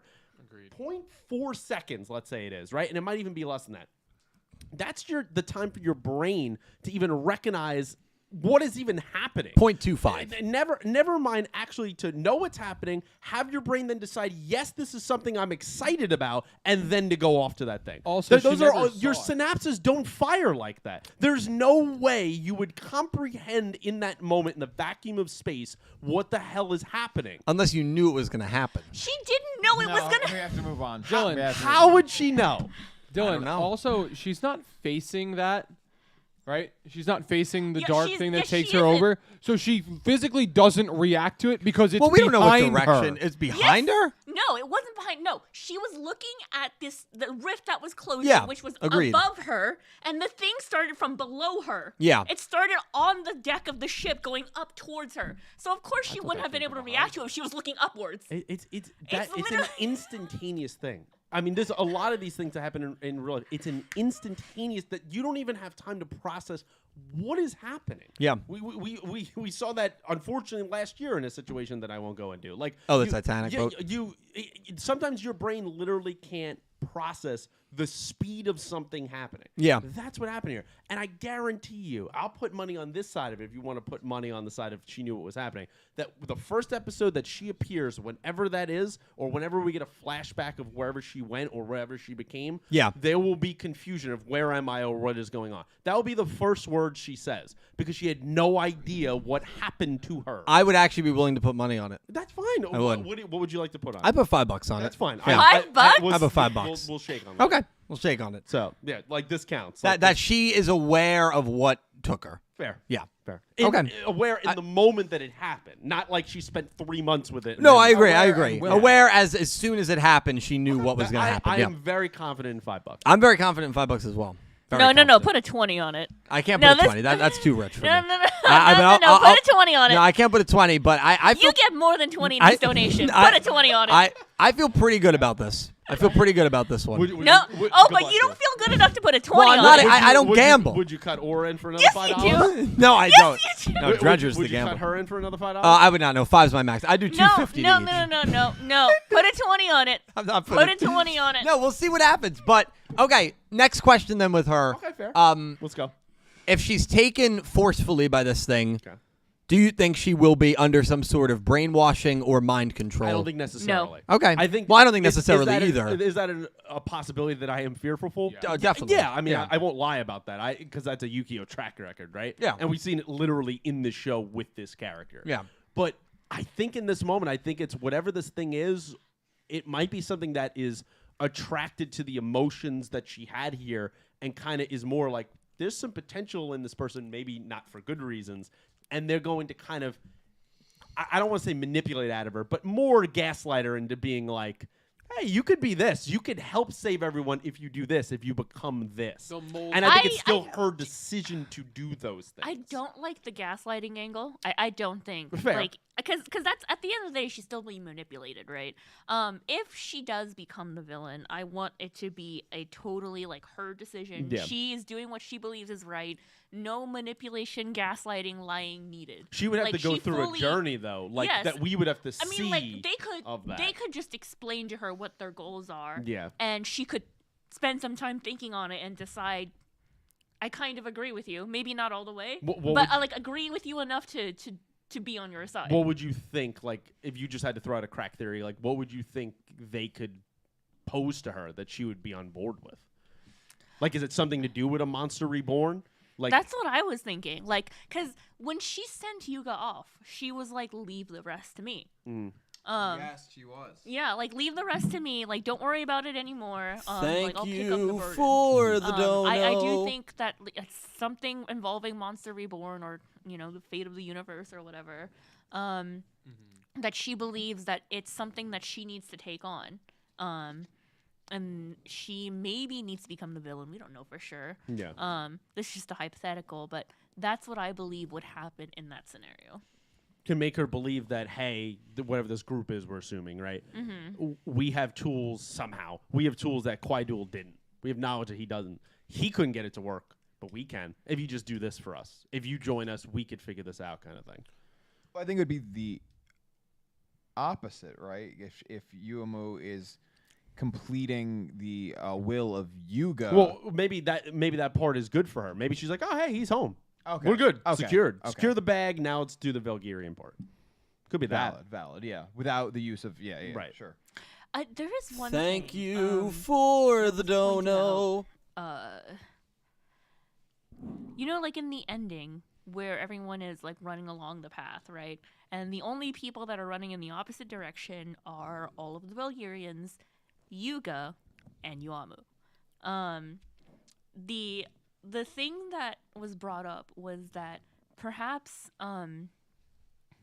Yumu is either has disappeared along with the Valkyrians, that's what it signifies, or that she is wherever the Valkyrians are, wherever that is. Yeah. Because they're the only people going in the same direction as each other. Everyone else is going, down the path, and she, Yugioh, Muta, Dinhwa, Yuga are all going against the path. Sure. I think that'd be cool if they kind of hinted at some of that Yeah. in an ending. I always like when shows do stuff like that.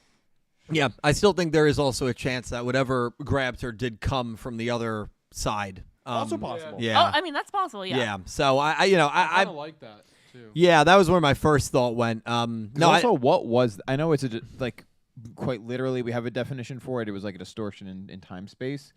But like, what a weird in between place to be. Well, also if you can go into it, then you have to just assume that people can also right. It's a two-way portal. So we know for a fact that we were able to go rush into this portal. People are going to assume it's 7's, but we don't know that for sure. Why can't someone go from the portal into Go Rush World? I think it's very possible. Do we think it's possible? And it's probably not, but I just a thought that crossed my head when I was watching it. Do you think this is some like negative form of Earth Damar? Like that's Thank this you kind of for whatever the essence or dono. entity. It's like I don't know, the dark version, Like an or inverse, a different yeah. version, an inverse version that maybe came through or was created because of the space distortion. I mean, it could be, or maybe it's just an evil-ish version of Earth Damar. Like, what is if that possible? What I if it's have like a Earth Damar of an similar evil, theory. evil person, like a bad person, and it's like good people's Earth Damar are good, Right. bad people's Earth Damar. Yeah, I mean, Bad. Marek's Earth Damar. Right? It wouldn't be good. Yeah. What was your theory?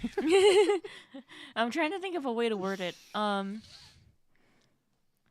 I know there was like a bunch of theories going around before like all of this happened, before like the finale of, you know, people looking at the poster and just trying to figure out something about it. And there was a very like popular image that went around and it's like, oh, these are all the Valkyrians, and then like as we got to Monster Reborn, people were like, oh, maybe they came back wrong or whatever. And then but like now that everything's over, I like my theory is that like this is like an entirely different race of aliens, like not Valkyrians. Okay. But that they take the form of something that is familiar to you to communicate. So maybe that's why they share some design differences with the Valkyrians. Okay. And I have no basis on this besides the fact that there's just this weird blob alien in the preview of the next episode. Like literally no basis. That's just what I think. Yeah. Yeah. So like you mean in the sense of like a bunch of like shapeshifters, or more in the sense that shapeshifters. Okay, because you also see too across media like it's such a higher being that for you to understand, I present myself as something that, you know, a person or something you're familiar with. Yeah. You see that too. Yeah, absolutely. You know, thinking back to 7's, when we got the Goha siblings and the poster after season 1 dropped, they did not show up right away. I think they showed up 2 episodes into the new season. I believe the first one was Epoch versus Otis, and there was not Epoch, Swirly versus Otis, and there was nothing in relation to the Goha siblings. I think this episode, because I have seen the theory that maybe they're going to like create the villains that are on the poster from this curry. I don't think that's what's going to happen. No. I think it's more likely. No, not because from the curry. because you see that. Well, yeah, somehow I think it's a fuel source for the rocket. Yeah, I get a vibe that I don't know. I just get like a ramen shop vibe from the preview. I don't think anything's going to happen with the poster Oh, for characters sure. until like episode It'll 2. be a chill episode. Yeah, I think it'll be They 2 always do. episodes Yeah, in. I'm not trying to say that the weird blob is like those shape-shifting aliens. It's the weird blob and existence of it made me think about. Yeah. Yeah, oh, no, no, yeah. Yeah. The Definitely. It's a reminder, which we have been told, but like it's a reminder because we haven't seen many in a while. Like there are other alien races that aren't Valkyrians, and then we may very well come in contact with them. Yeah. There's other intelligent forms of life out there. I mean, this was a pretty, I'd say, traumatic experience, right? Of the Valkyrians all disappearing and dying. Right. That news could have spread across Yeah, the could- that galaxy and is attracted people to reverberate, be like, yeah. well, what the hell happened on Earth? Yeah. What's going on here? The entire universe could feel the effects of that. Right. Yeah. I think it's a possibility. Certainly. You know, it's generic to say, but like there really is just a lot in the air. I mean, there's so many different ways that you can take this. Yeah. Oh yeah. Absolutely. I'm just confident on one thing that I made a bet for. And Yeah. that's it. I'm here for it. But I was gonna say something. Oh yeah, this next episode I do feel it's like it's going to establish us being in a spaceship headed in some direction. So, but I would love if they threw something, something kind of serious in there, leading us in, I mean, I definitely think at the end that was purposeful of them seemed- dropping that right. monster reborn in the safe thing. Yeah. And I'm like, well, my somebody's stealing that. That's Oh, that, yeah. like, It's like, Yeah. we we've know mentioned exactly what's happening We've there. mentioned it by name before, but that's straight up Chekhov's gun. Oh yeah, 100%. What I don't understand, maybe they'll explain it later, is why didn't just burn it, destroy it? Destroy Because it. even if people know it exists, they still have to have the means to Make it again Yeah. in order for it to that's be a problem. good question. It's a card. It can be And it destroyed. was very hard to make in the first place. Exactly. You Well, have but to have- maybe that's the reason why Asaka doesn't want to destroy it, because maybe she thinks, given the mind that she has, maybe it will have some use for good down the road, given how powerful it is. I mean, I don't kind know. of agree with him. Like, I think it's within Asaka's personality to be like, Yeah. I do know that this is a weapon of mass destruction, let's say, right? But given how hard it was and how many resources we pulled into it to make it, I can't bear to destroy it. Could I Right. play So- devil's advocate? Yeah.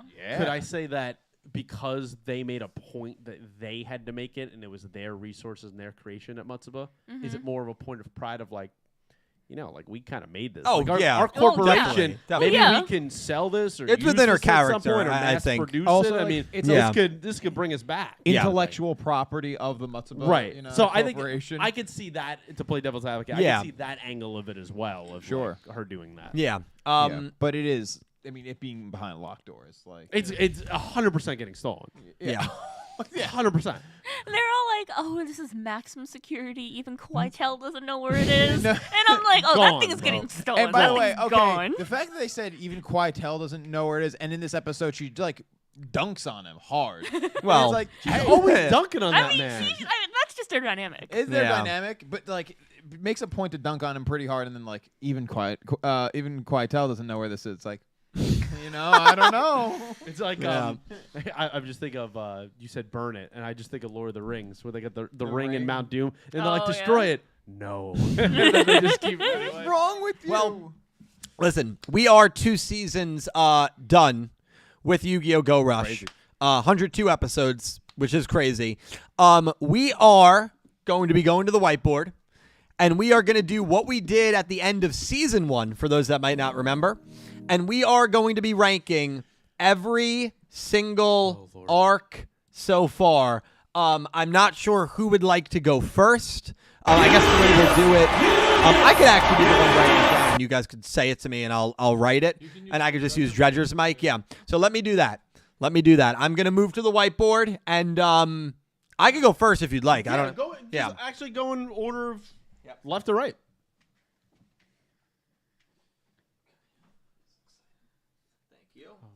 Unmute that. Or Cal. How They am said I on the the charts? Very low. Let me put you. I'm not on. Now I'm on. Good. Yep. You're good. You're good. I'm probably high. Okay.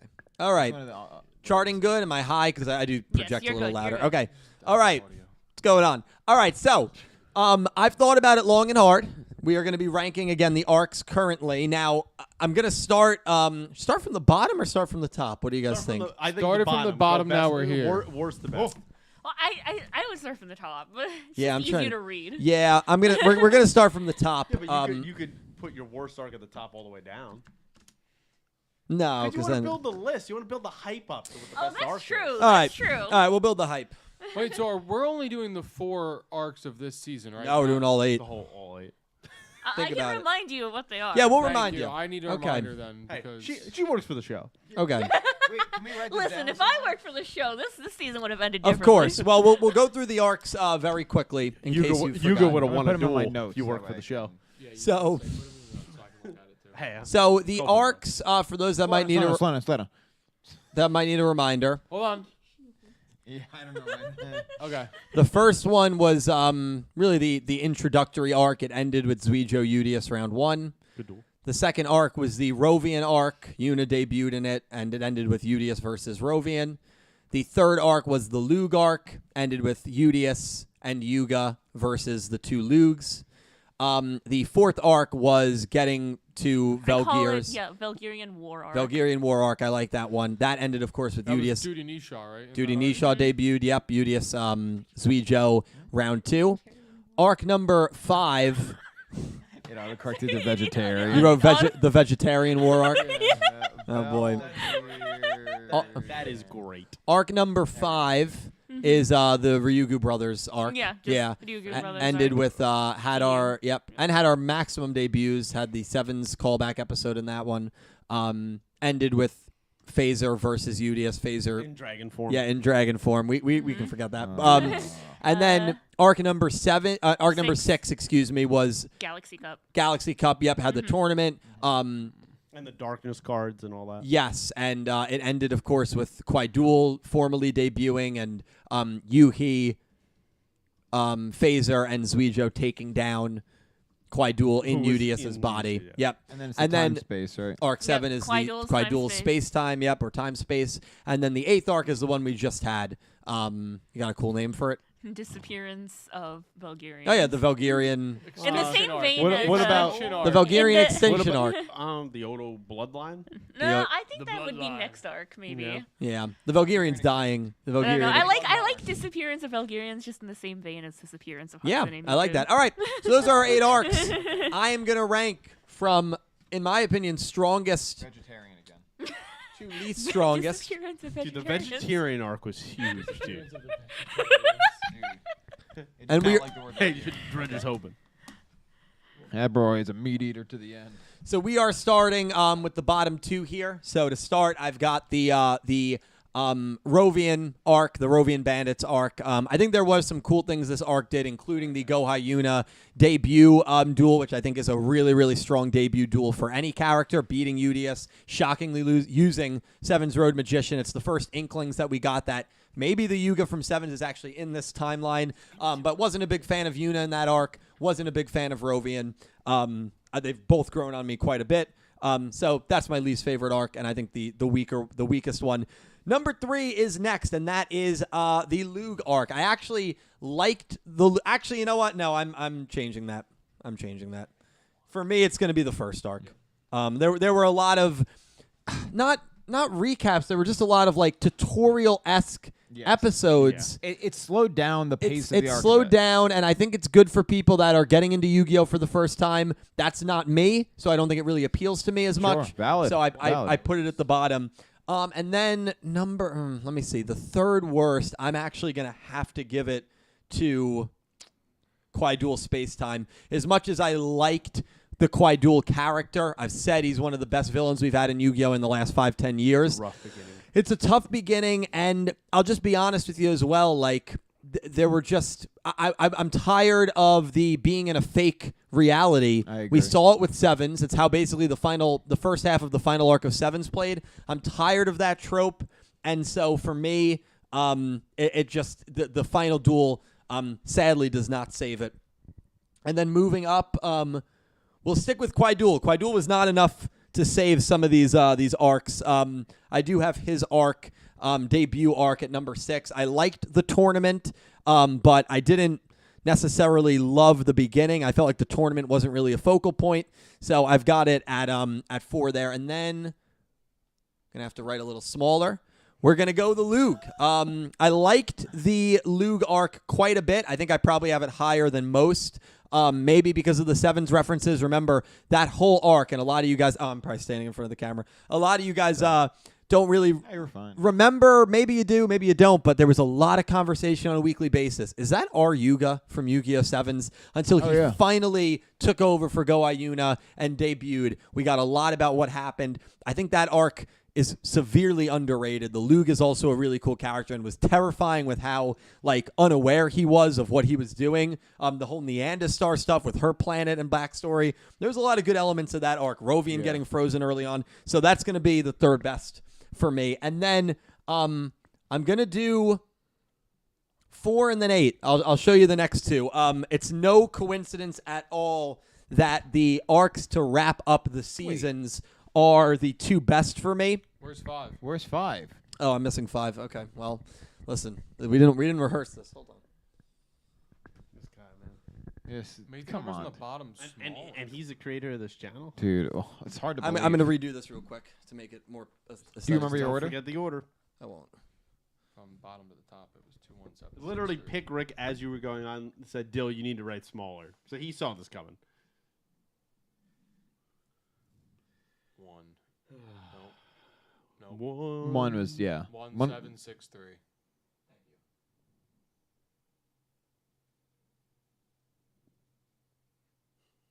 First Oh, up, and already wow. messing up. Thank you, Tyler. That's a great point. This guy's got recency bias. It might be recency bias, but I think this last arc was incredible. I mean, and if you've been watching my reviews and the podcast here, you know where I was headed. I've been a massive fan of this most recent arc. I like the 5th arc as well. Listen, the ending does kind of stink, but you know what? Actually, I'm going to make a switch now that I think about it. Yeah, I was going to say. I'm making a switch. Oh, now it's going to be Because 5 is Galaxy Cup, right? 5 is the No. 5 is the Ryugu brothers arc. Ah, okay, got it. Yeah, now you're almost the same as me. Yeah, I'm going to make a switch. I honestly like the Lug arc more. You know, the thing that sucks for the Ryugu brothers arc, it's got a lot of really cool things. I love Phaser and Tremolo were fascinating. The Sevens callback episode 62, one of my favorite episodes as a Sevens fan. However, it ends very disappointingly, in my opinion. And listen, I'm big on endings, and yeah, it kind of takes it down a couple of notches. So, those are my arc rankings. Recency bias, maybe. But through 2 seasons, the 8th arc, the one we just had, I think the best arc of the show. The arc that finished season 1, Yugioh Udius. What a fantastic duel. Arc number 3, the Lug arc, the Ryugu brothers arc, the Galaxy Cup, Quai-Duel Space Time. Too many poor episodes there. The intro arc, and then the Rovian Bandit arc at the bottom. So, actually, really only one arc in season 2 makes my top 3, funny enough, which is the most recent one. So season 2 had a lot of highs and lows, I'd say. But ultimately, some really good highs. Yeah, I think I preferred season 2 to season 1 overall. All right, let's actually, you know what? Yeah, that's fine. Okay. Do any of you guys want to go? I'm still drafting it out. Cal's ready. Okay, you could just read it out to me if you want me to write it. You can sit and chill, and I'll write. Yeah, same handwriting. Okay. It is the same handwriting anyway. Yeah, so I'm going to turn this mic off. Chat, make sure you give your opinion in the comments as well. Do you want me to go from top to bottom or bottom to top? You got to go worst to first, baby. Worst to first? Worst to first, baby. All right. Simply, the worst arc was the first arc for me. And I think it's just because about like 6 episodes in, all I could think about was how everything was a tutorial. And I get it's introductory, and a lot of times the pilot episodes and arcs of shows aren't the best because of that. So like that's almost a little bit of a pass, but it was more of the tutorial aspect of it for me that was like, even with how awesome Yugioh was and the end of the arc, to me it was just I don't know, the whole tutorial aspect of it, to me it was harder for me to really focus. I feel like even with the idea of, oh my God, we have a new show. Yeah. You know, and I think that if there's any sort of like feeling when it's the brand new show and you have like, you know, you're just so excited to watch it, it wasn't as good as maybe it could have been. Second to last, I have the second arc. And kind of similar with you, I wasn't a huge fan of Rovian in the beginning, and I also really didn't like Goha Yuna in the beginning. And so her introduction to us was, she seemed like an annoying cheerleader, obsessive character. That has changed. But, well, she's obsessed with somebody else now. But it changed for the better as the show has gone on. But those aspects of it just kind of like... I like the whole alien underground and like the idea of the Rovian bandits, but at the time the characters didn't really hit for me. Also, the question mark at the time of being turned into a T-shirt, and Udius was like, that was just such a weird thing. It was like, okay, like why is he a T-shirt?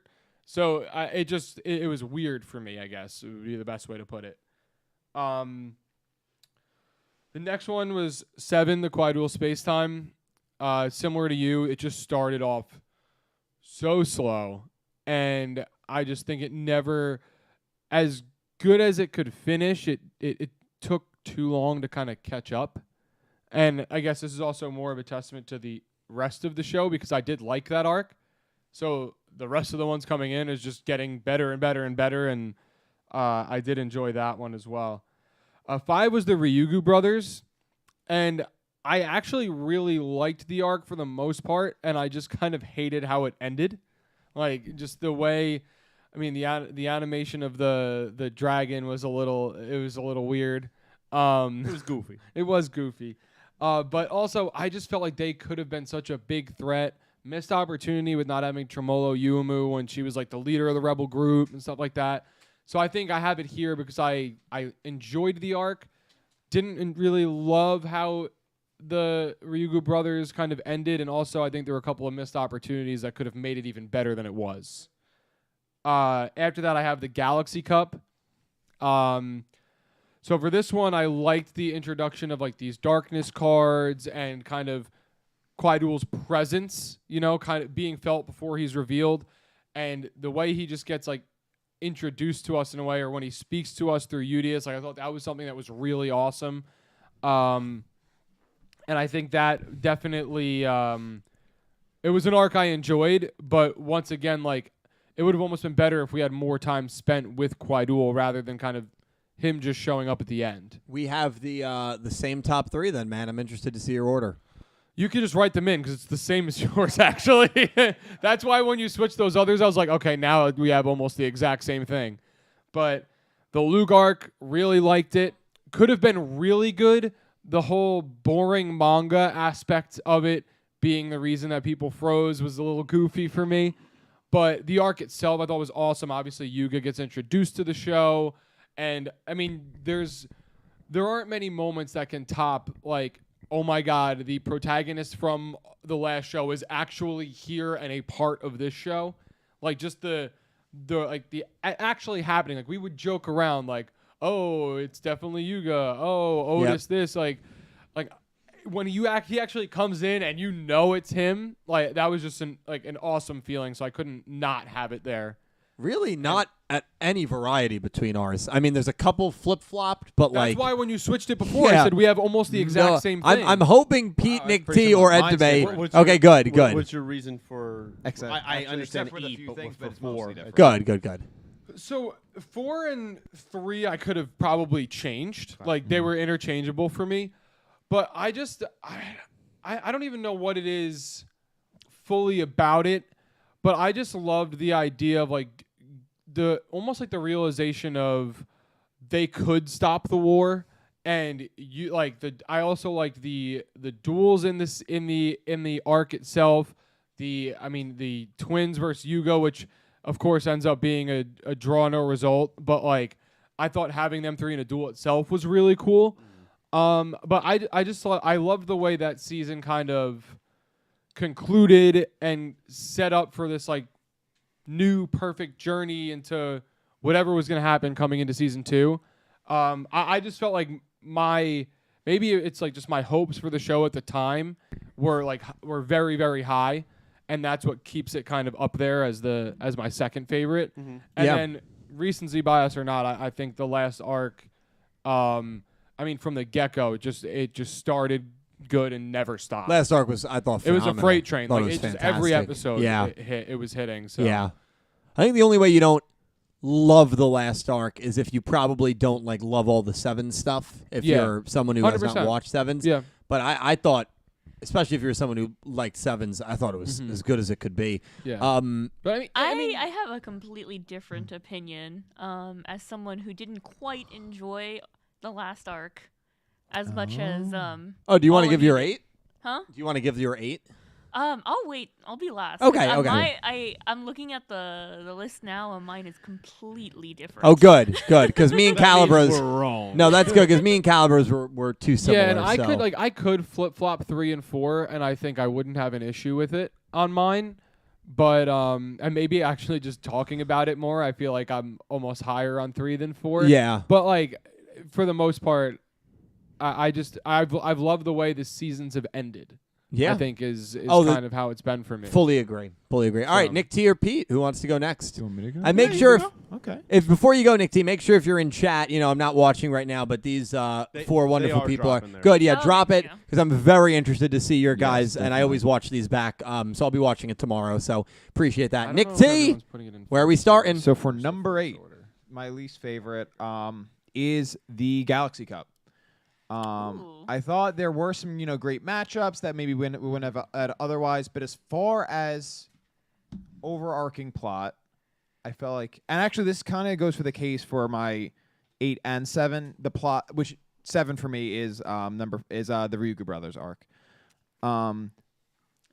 Full of duels and characters and plot moments that I did like quite a bit, but I feel like it kind of meanders. There are points where there's lulls and there are certain reveals that don't quite have the impact that I was hoping they did leading up to them. That actually especially goes for the Ryugu brothers arc, where Tremolo didn't do a whole lot for me, and I feel like there was in both of those arcs time wasted when we should have been kicking it into high gear, especially where the plot was trying to direct us. For my number 6 is actually the first arc. I'm higher than you. I mean, maybe not by much, but higher than you and Cal on the first arc. I did like it quite a bit, relevant. And while I didn't necessarily mind the tutorial bit, it was fine. But what I really liked about it is, one, everything felt new and fresh. We kind of went into this world with bright-eyed, and I liked that. And I liked the monster of the week, the alien of the week type feel to the show at that moment. The crypto of the week. I was going to say, just to defend that first arc a little bit, I think people forgot how cool that was. It was so great. I'm fully in agreement. Cryptid of the week. Cryptid of the week. We were talking about it every week. Yeah. We were like, where's Spring Heel Jack? Where's Spring Heel Jack? I don't know. If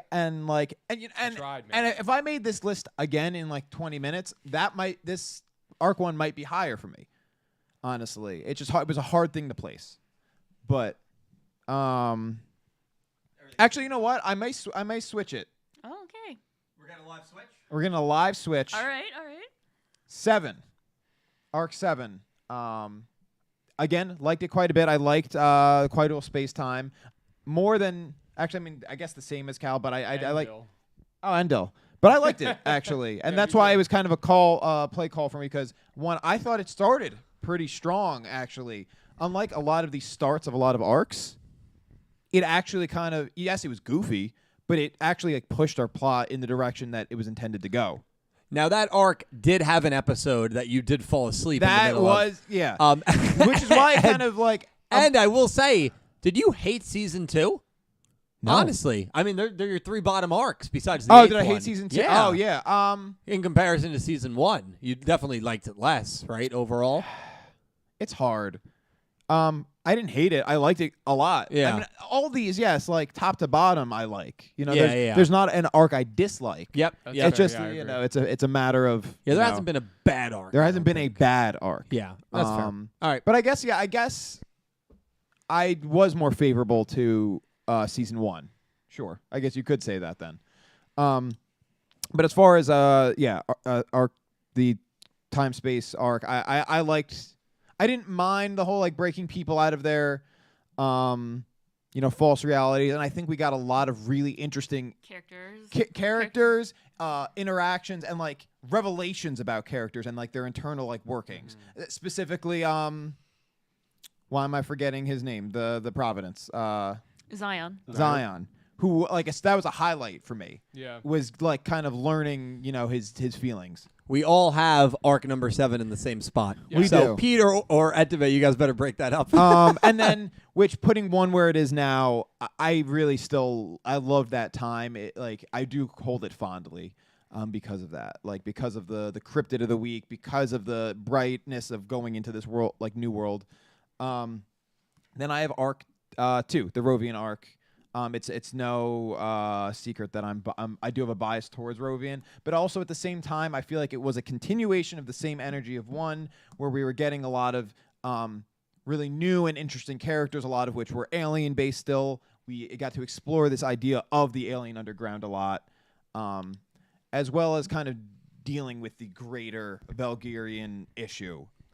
The highest we've seen, number 2 so far. Yeah. 4th best. So love it. And that's or not to say best, it's third best, without its problems, but 4th best. 4th best. It's not to first say time. it's without its problems, but it is. I liked it a lot. Other than maybe the couple episodes where we didn't, Udius was a T-shirt. But. Well, here's the thing.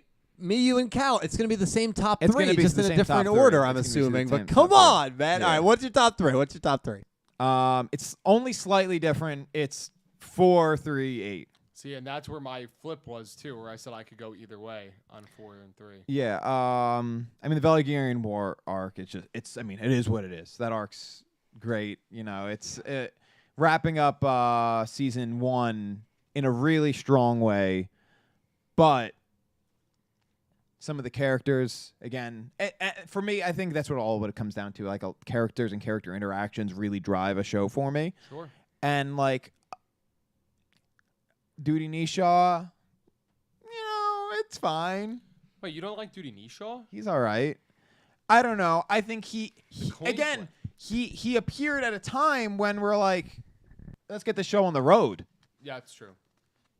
So that kind of, and that's why, Timing. the timing was everything. So that's why for me, the Lug arc, it's everything and more, having a parallel to a well-beloved Seven's character, being as chaotic as he is, having a lot of really interesting moments between his cast. The Yugioh duel. The Yu-Gi-Oh duel.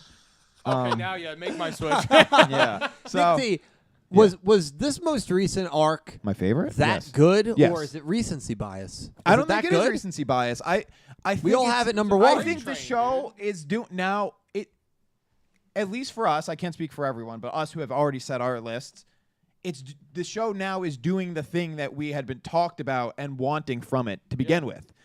Or not to begin with, but as certain things were unveiling, especially regarding Yuga, regarding Valgarians, regarding the Ohdo twins, we're finally seeing like a little more drama and intrigue, but also like developments with those characters where we're like, oh, like we're getting some weirdness some weird feelings we've been having about those characters. We're seeing why. Mm-hmm. Like it's really coming to a head why. Mm-hmm. And I think that's really, telling in this arc, and it's important. And it's reflected in our like for that. Yeah, well, thank you, Nick T. So similar, actually, the same top three for me, Nick T, and Cal, just in different orders. We also all had the 7th arc. The space-time arc is our 6th favorite or 3rd least favorite. We are going to throw it to the man himself, Pete. Where are we starting? At the bottom, your worst arc. For me, so I thought a lot about this, but I'm just going to be real to myself. For me, the worst arc is the Kwai Duel Space Time.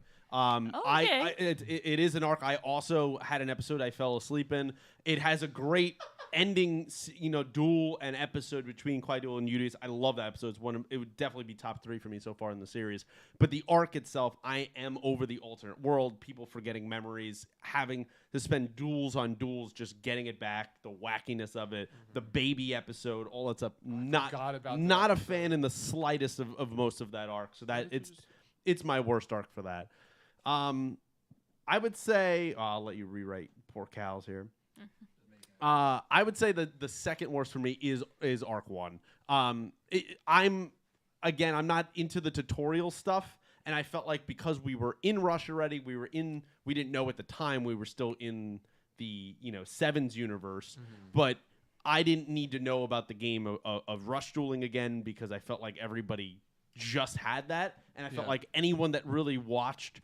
I'd say a majority of people that were starting Go Rush probably had some basis, whether from 7's or from the actual game or anything else of what Rush was, and I don't think it's super complicated. So going through that arc, even though it has a great final 2 episodes of Yugioh Udius, just kind of rounds out there for me. I'm going to do something that's probably going to shock people. And I'm not doing it to shock people. It's genuinely how I feel.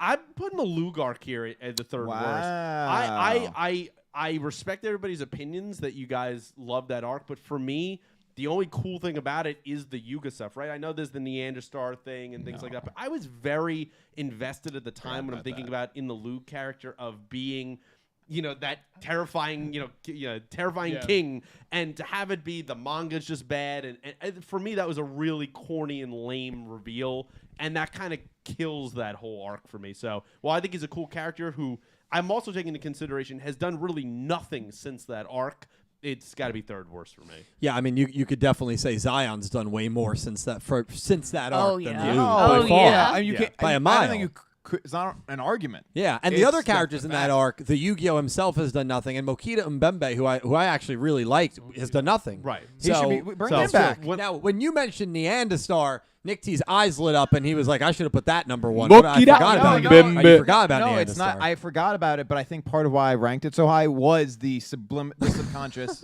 like memory of that. That's it. It almost further justifies my. And I get it. Yes, I get it. Yeah. All right, well, Pete, love it. So that's the lowest we've seen the Lug arc come in, which is cool. Love the difference. What do you have as your fifth best arc?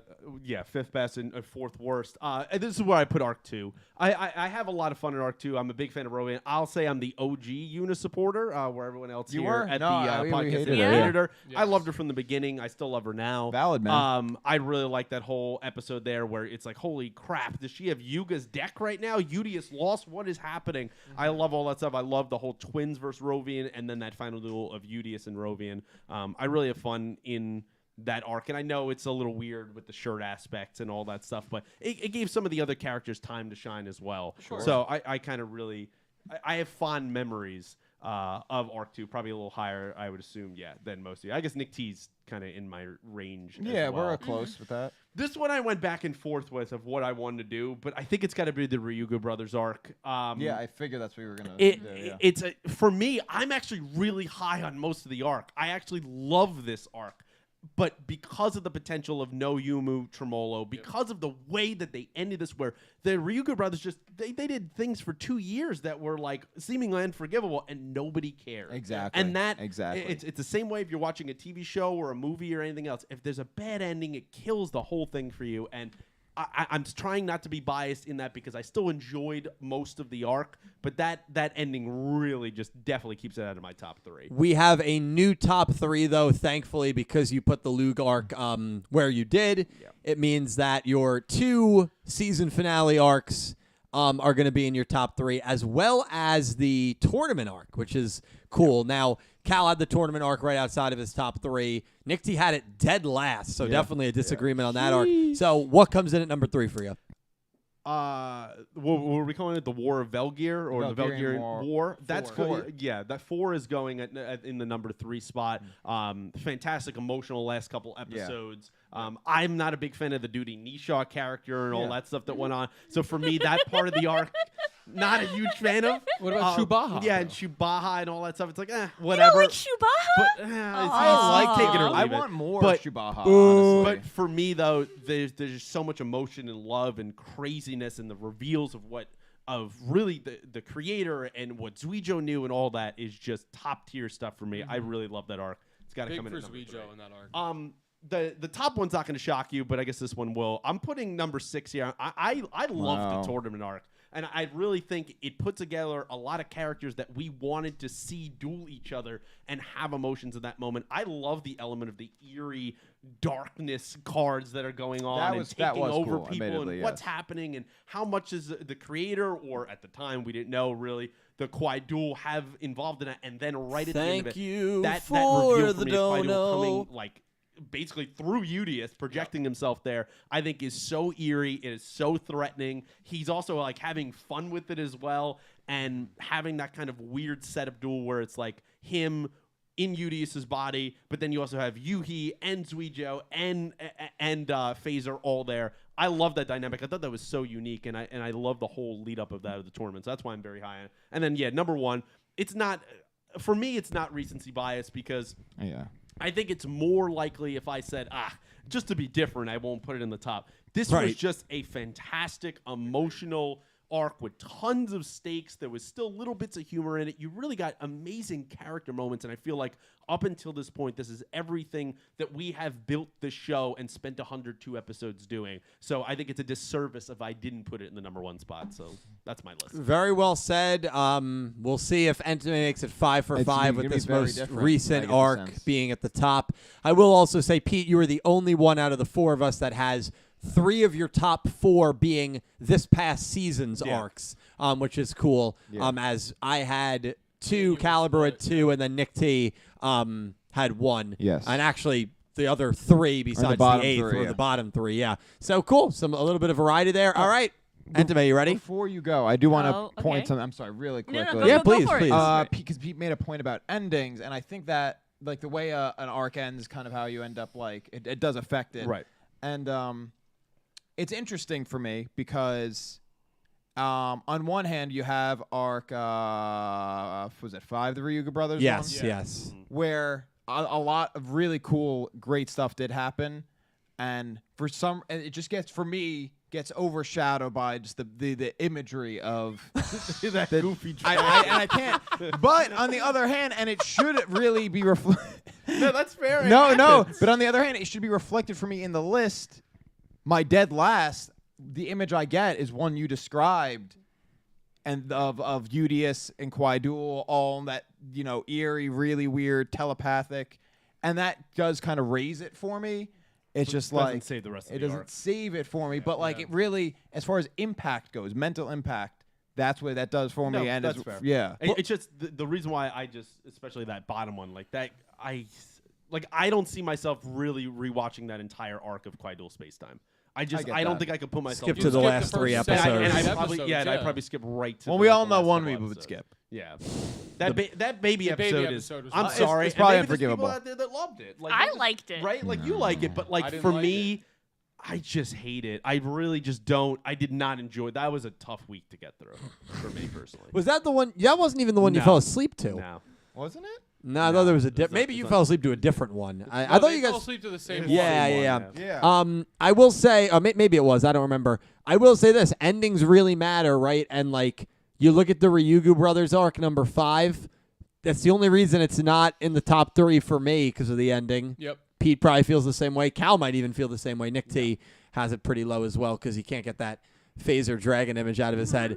All right, and Because today like carding was in it and stuff like that. Like, Yeah, it was Maximums, that yeah, stuff. yeah, of It was course. so And I much thought good they had stuff. such cool decks, the two of them. Manabu I killed love that Yuna. Let's stuff. not forget that. And like, the kind of flashback episode of watching basically through the ring camera of Yuga just getting annihilated. Like, Yeah, the that was 2-year great. time skip. Like yeah, all that stuff. it was I cool. love. All right, Entame, where are we starting? Bottom arc for you, least favorite or worst? All right, I'm gonna shock you all because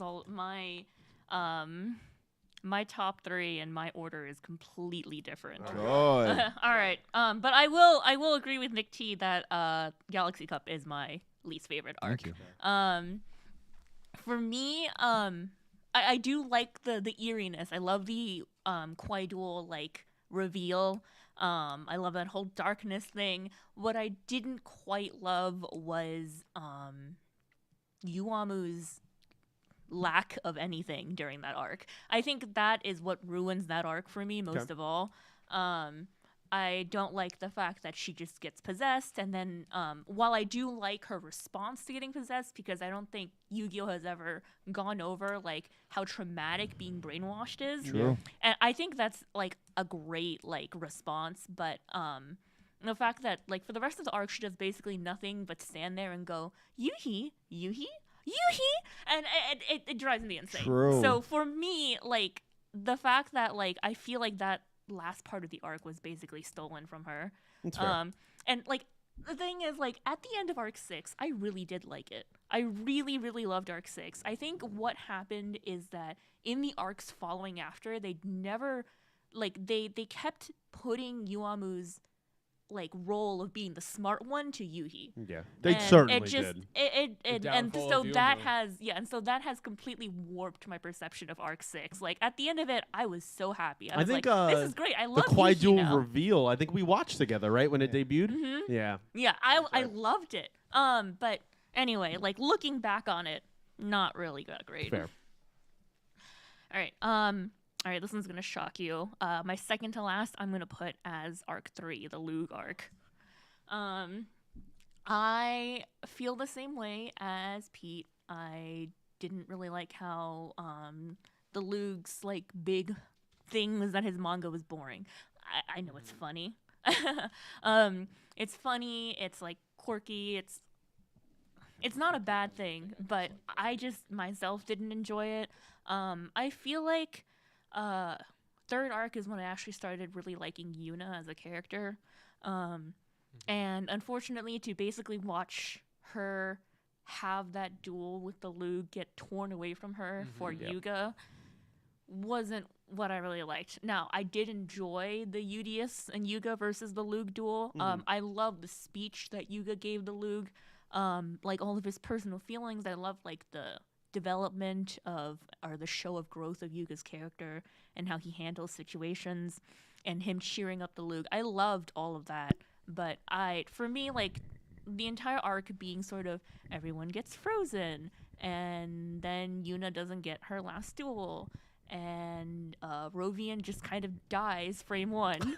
Like, it just wasn't all that great to me. It also has like one of my most hated episodes, which was the Mokeda versus Manya. Right. I hate that duel. I liked Mbembe. Oh no, I loved Mbembe. I didn't like Manya. Oh no, she was my hard. that was I my mean, problem. we really trashed her that next Deservedly that so, Deservedly dude. so. She was a bully. No, but it was like a blessing in disguise because then she was gone for a while. That episode, it's crazy. Very interesting early on observation. Obviously, Entame still has a lot to go here. I think Arc 3 is probably going to end up being the most polarizing, right? 3 of us had it in the top 3. The other 2 had it in their bottom 3. So very, I very like interesting. That. Yeah. Arc 3 might be one of those love it or hate it arcs, honestly. Very interesting. That way. All right, Entame, your third worst. Okay. I was going back and forth on this one. I do have to put 7 there. Quadul Space Time. It's got to be the universal worst. Again, I did love like the character introspections that we got, like their wants, their fears, their desires. And I mean, unlike all of you, I did enjoy the baby episode. Unbelievable. Thank you I mean, for it the basically dono. showed off. It basically showed off like Yuna's delusions, like the stuff that she wants. That's the part of the episode I did like. No, I liked it for that, the diaper joke. The diaper joke. That was, okay, yeah. I completely erased that from my mind. Yeah, see, that was that's a good idea. That was the worst. That's one of that was those the worst things where I can't get that out of. That was the worst moment of the show for me. Yeah, you said that. We explicitly said that. But too, the on Yuna podcast. stuff, I do agree with Entame. I did say that in the review. I actually liked that episode. You went on a whole speech because of it. Yes, Yuna's stuff really actually did connect with me, so I respect that. Yeah. Yeah, I didn't mind breaking people out. In fact, I really liked like basically everyone trying to get Udius to realize what was going on. Sure. And at the end, it's sort of like, well, he doesn't know what's going on because Quaido made it this way. Also, it had some duels I really liked. I know Asaka versus Udius during this arc is not seen favorably, but I really liked it. I guess, like, basically as a Rush Duel player, I really like the play he made at the very end. So, like, that's, like, one of my favorite duels of the arc. But overall, I love Kwai Duel, and I love the ending of Arc 7. Honestly, that man was one cooking. of the most emotional, like, arcs that exist in Go Rush. But it doesn't save the rest of the arc for me. I agree. All right. And then number 4, I'm going to put the second arc. Valid. Pretty. Yeah, I wasn't mid-range. like a Rovian or Yuna liker, but I really enjoyed the world building. I loved seeing all the new aliens. I loved meeting Sky. Like, I love meeting. I like the setup. And I'm really partial to world building. And in fact, I'll put up the next arc on top of 2, which is 1. I loved like Monster of the Week world building stuff. It was so super fun. Like it felt fresh. It felt new. While it still also had the plot of like Udius and Yugioh and like their like conflict.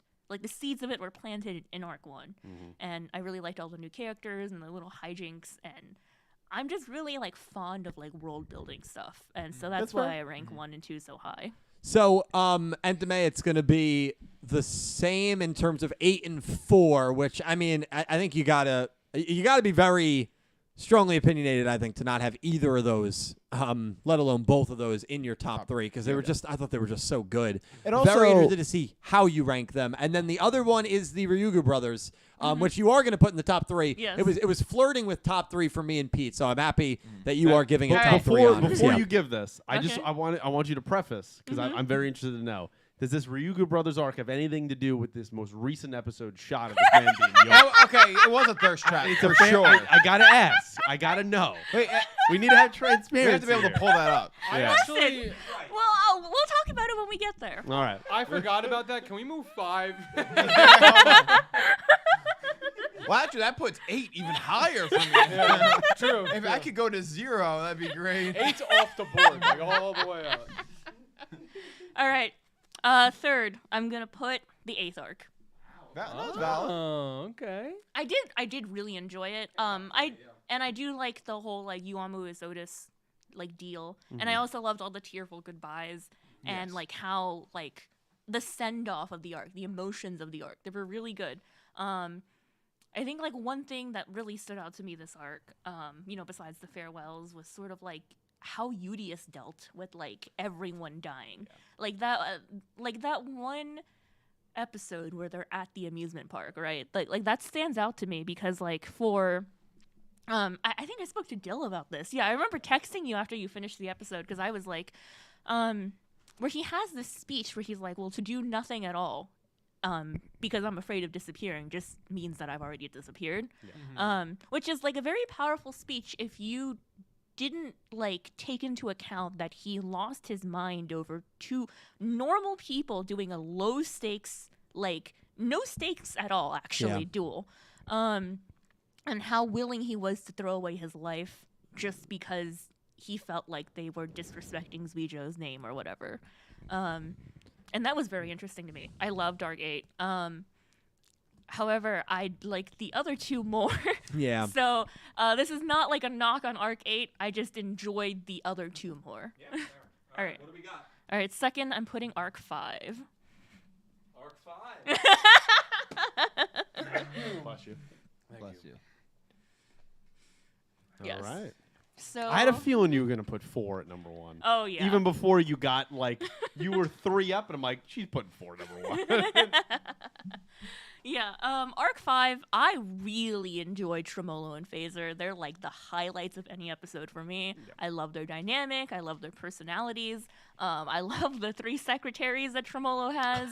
Just everything about like that like corner of the world, I guess. So I enjoyed Arc 5 a lot, mainly because I got to see so much of them.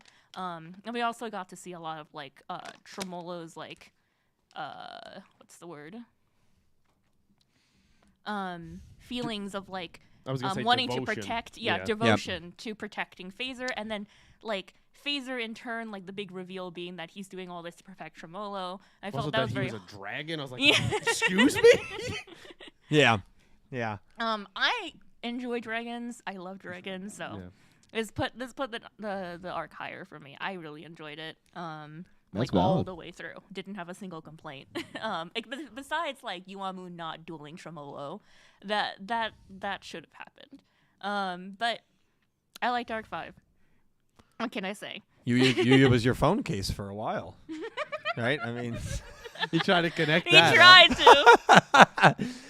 Yeah. Well, very, very interesting. I'm excited to see what you guys are saying in chat about that Arc 4. You got to still talk about it. I'm so enamored with Arc 5. Yeah. So give. Oh yeah, you're so enamored. Give your with Arc thoughts. 5, You were the only one who did not put the arc we just watched as your number 1, instead going with the finale of season 1 as opposed to the Arc 8, which was the finale arc of season 2.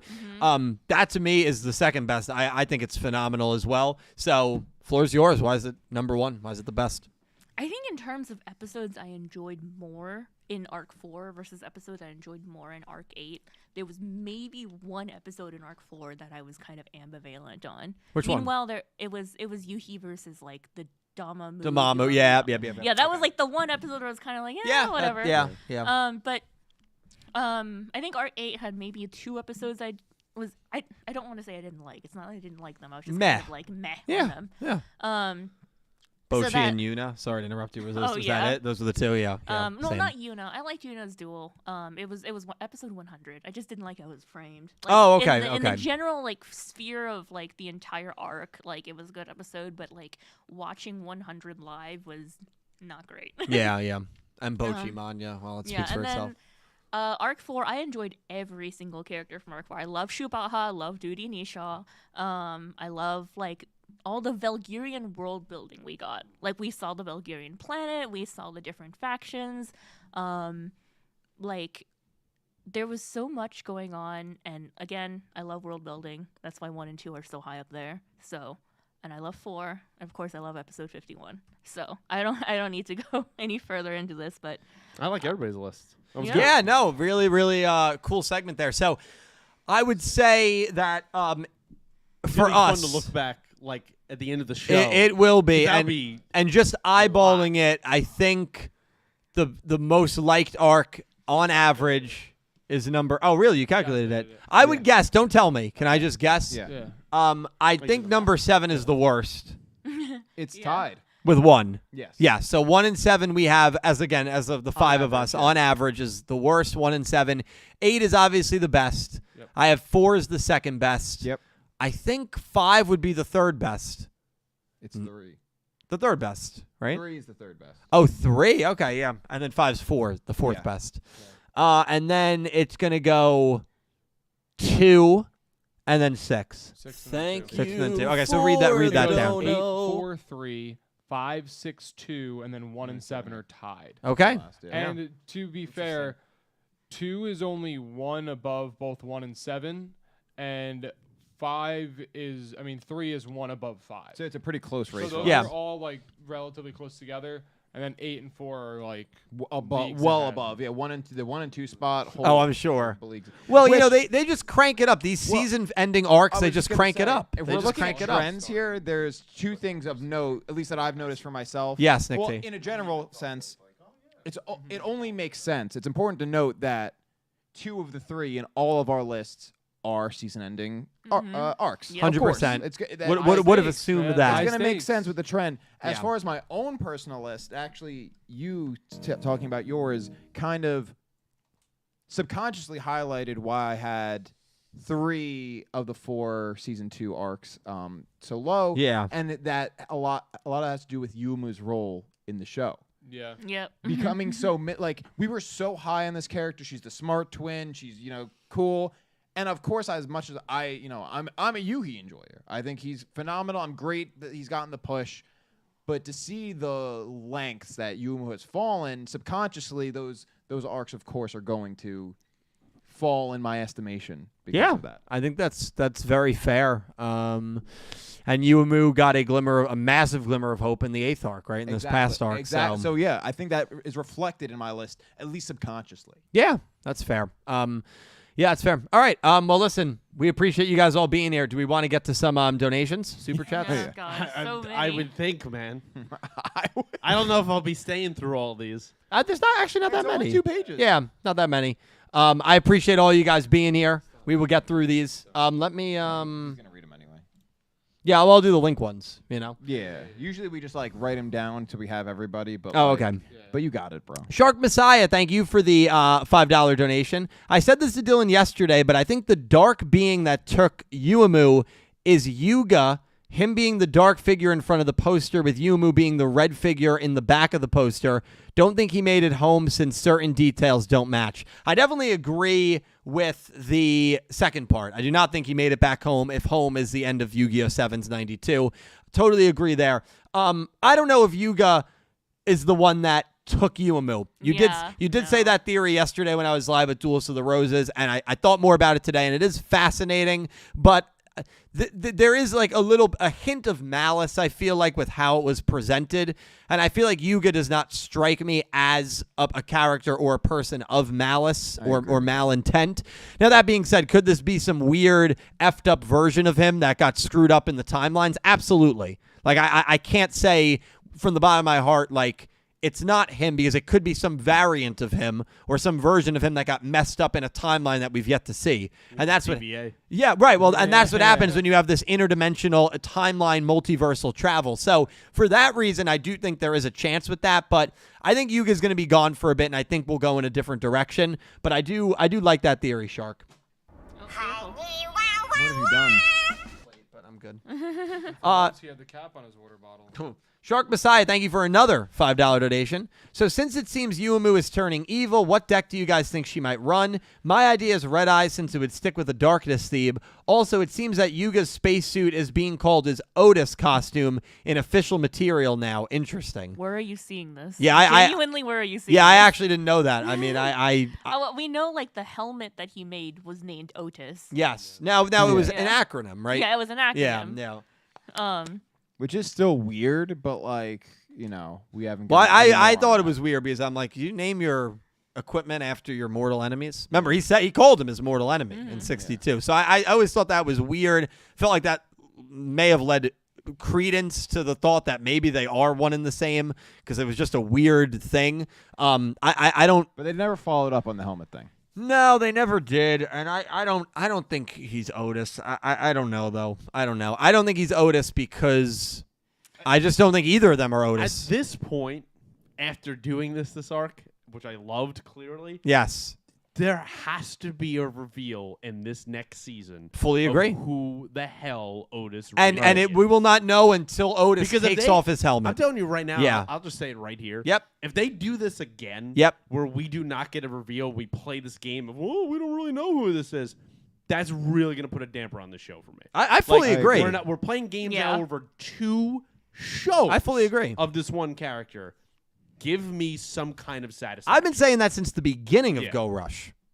Telling you right now. Yeah. I will be super pissed. Fully agree. Yeah, I think I'm still of the current belief that it's possible that it may be multiple people and that the Otis is more of a mantle or title than a singular being. Which I'd be fine with. Yeah, I always thought of Otis as more of a role than a it's person. Exactly. And I feel like it's like something they've kind of hinted towards throughout Sevens and Go Rush in a sense, but like just because of the mystique. But like now I feel like this 8th arc has really like led credence to that, where it's like, oh, it's more of a title than a person.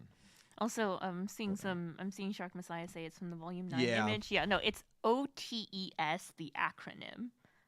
Yeah, so it is the acronym. Yeah, it's like Otental Mushi something. I forget something system. But like I think I translated it as Omni Transcendental. I remember really liking your acronym for it. Omni Ladybug Transcendental Eradication System. Yeah, I think that might have remember been. It was definitely for Ladybug. Yeah, and I mean, if they are using that in official scans, I mean, it makes sense because they called it that in the show. Yeah. So I mean, he it makes called sense. it that himself. Yeah, exactly. But Shark, as for what deck Yumu's gonna run, I think Red Eyes would be cool. Red Eyes would be cool. I think go with Red Eyes. Well, I honestly think it's gonna be a deck we haven't seen yet. I think it'll be a brand new deck. I don't think it'll be her old deck. She could use Darkness cards. She did have one in there, right? Well, she used the equip spell, and this was pointed out by that man. Great point out. The equip spell looked identical to one of the Darkness monster headpieces that Otis used. Yep. Yeah, that was a good call. That was crazy. So wild call. Could be just a minor detail there, but very interesting. Very interesting.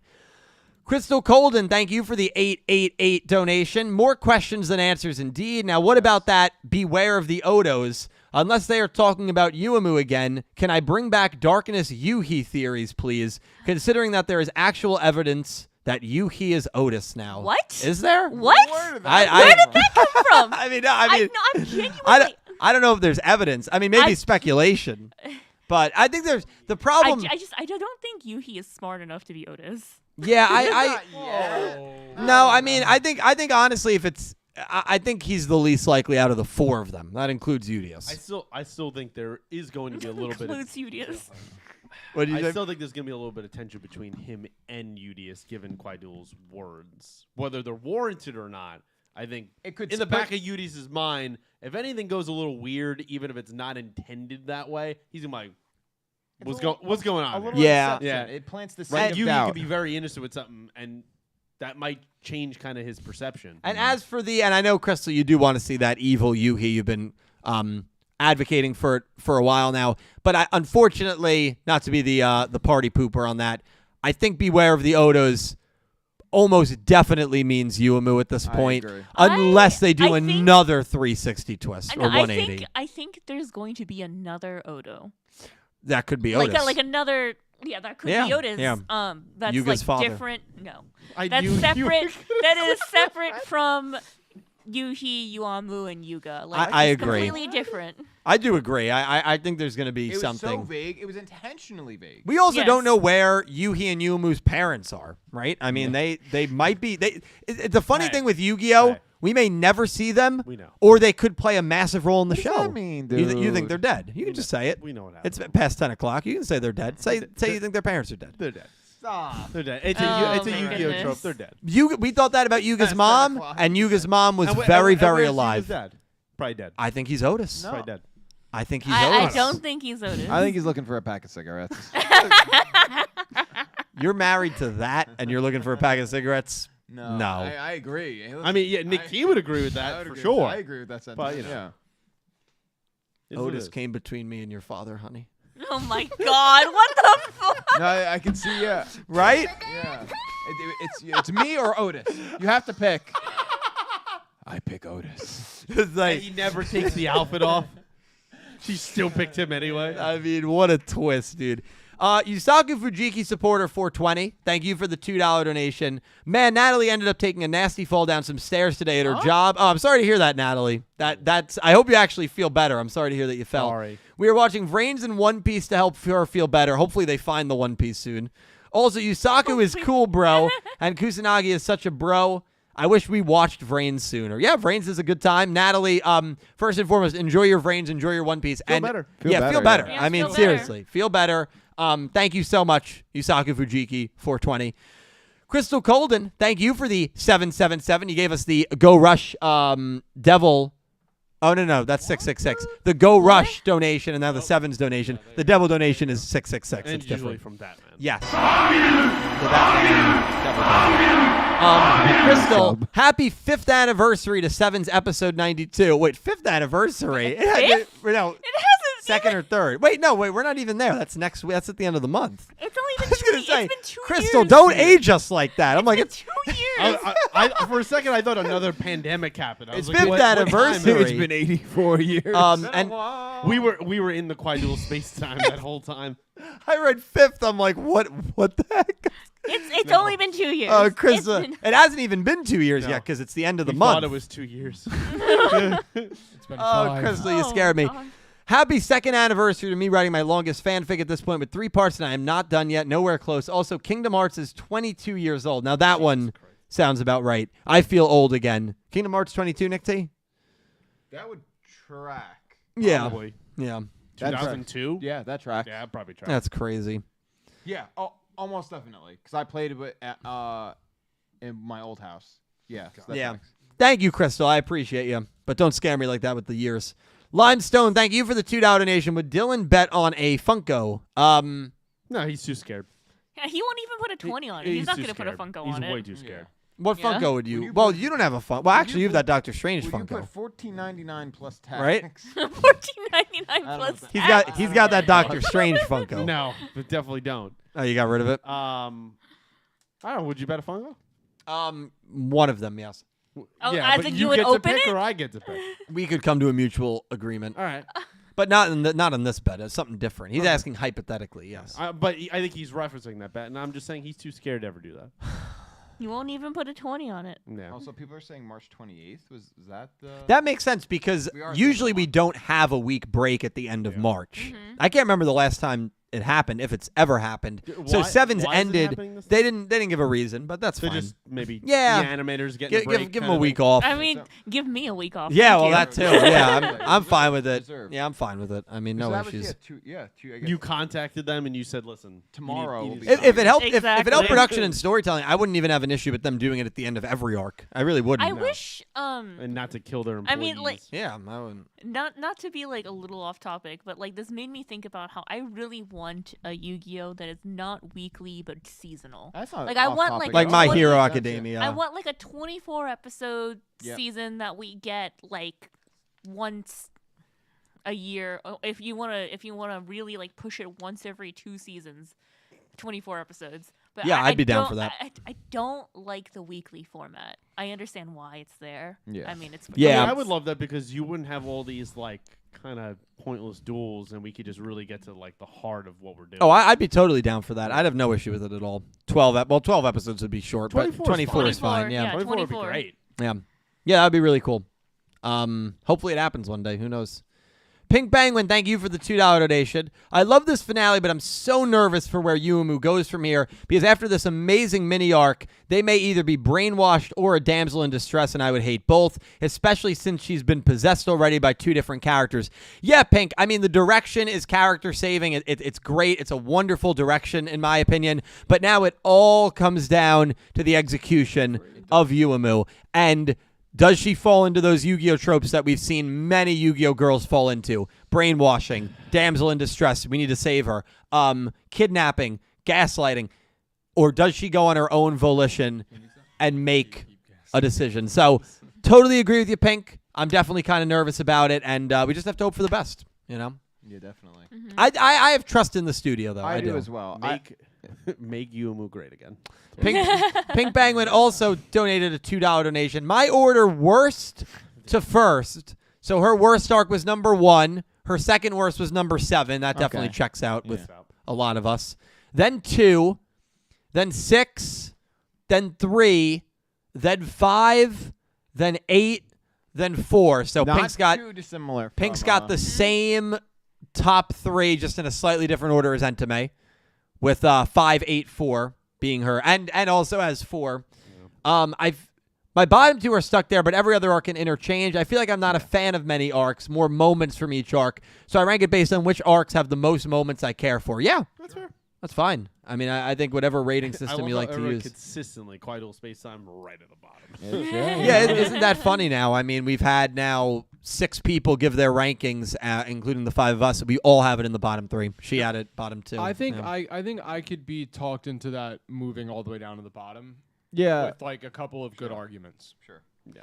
I mean, that's honestly Duel's the case for presence- most of these. I could be talked into It's moving great. any of them. Yeah, I couldn't. I think Kwai Duel's presence and that finale duel is better than anything the first But 2 arcs offered I us. know I don't disagree with you, but I also think that Kwai Duel's power almost shines through more as a villain that you don't see in season 6. I mean, in arc 6. That's why I love Arc 6. Yeah, I mean, you could argue you don't really see him much of You the don't space see time. him, yeah, but you don't see him in arc 6. But his presence is felt throughout like almost the entire arc. Where you're like, who's doing this? Like, is it the creator? Like, how is it? And then like obviously when he physically contacts you, it's in such a cool way. Yeah, I'm not here to defend the arc too much, but I will say there were some moments that I really did like. The Zion episode where he wanted to finally live out the dream of him being a business owner, knowing that it was fake. I love that. I love that. The Yuna thing I did love, even though I still do say that episode had the worst moment of the show for me. So, yeah. So there were still moments in that arc that I thought were okay. Yeah. And I think ultimately I can justify it being ahead of the first 2, for me at least. But That's fine. I get it. I mean, listen, I have it bottom 3, and I think it probably belongs there, you know. Would you guys like to know what Japan's opinions Oh. of the arcs are? Yes. Now you're basing that off of The Nico ratings across every single episode averaged. Cook. Let's do it. Here, let me write it down because trying to parse these numbers is. Okay. Do you want to write it here instead? Oh, actually, that. Yeah. All right, you calculate it. So Aura's going to calculate it. Solid Snack, thank you for the $2 donation. Haven't been able to catch one of these live in a while. Just wanted to say this was an amazing series finale, and I hope Yumu is back soon. I think Yumu will be back. We'll know where she is within 4 or 5 episodes. Absolutely. Feel pretty good about that. And hey, welcome back. Also, great to see you, Sora. Hope you've been well. Natalie, thank you for the $2 donation. Got hurt pretty bad at work, fell down at work, and watching this podcast, Brains in One Piece, has helped. Yusaku's 3 things speech helped me with anxiety. Whoa, these theories are crazy, man. Dylan has truly become the Yu-Gi-Oh! Matt Pat. Thank you so much, Natalie. I don't think that's a compliment. That is such a kind know. thing. No, I don't know if you should take that Of one. course. Googling Matt Pat controversy. There's no controversy. He had one of the better he had one of the best minds of YouTube. He was a theorist. I hope wish you feel better. I wish my mind was as even 50% the level that his mind You're was. a psycho. You really. Some of the theories he comes up with are crazy. You really discount yourself. Most of the things that don't even make it to video that the people don't hear, you're out of your mind. Listen. All right, I have the numbers. Thank you, Natalie. I just want to preface that all of these numbers are taken like as each episode airs. So it doesn't if it doesn't take into account let's say we finished watching arc 7 and it paints arc 6 in a different light and we would move it up or down based on that. This is only the numbers that we get as each episode goes live. So it doesn't take into account what a future episode may have influenced before. Okay. So, I see Dill's going over. To the board.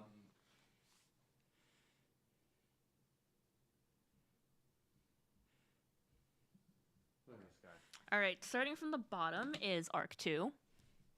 You might want to write a little script, Dill. All right, followed by arc 8. Wow, that's wild. Followed by arc 3.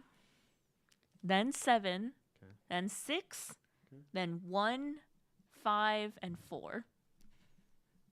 I mean, the top 2 I can't disagree with, but I guess I shouldn't be surprised because I feel like the people in Japan are always opposite of what we are. To have 8 that low is wild. That's wild I mean, to me. yeah. I'm actually shocked they had 4 and 5 that high. Yeah. I think we can all universally agree arc 4 was amazing. 'Cause Yeah. we all have it in top 3. Yeah.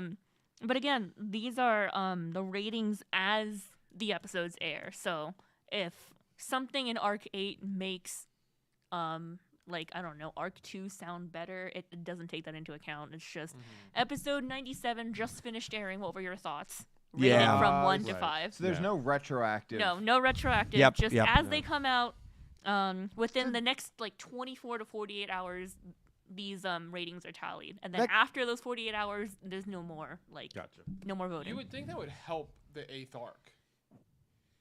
And it doesn't. Do you think it's the darker tone of it maybe that's just because they No, seem I like they think- always... I think hang on. There was one episode in arc 8 that I think everyone disliked. There was a I don't know if you, but this site became famous during the Arc 5 era because Arc 5 ended up being 8 of the top 10 worst rated of all time episodes because of what was going on in the final arc, and people would just not even think about the episode, hate it, and that happens. the episodes were getting got review 98% of people hated it. The ratings on some of those, especially when Arc 5, you look at it, the first half was rated fine.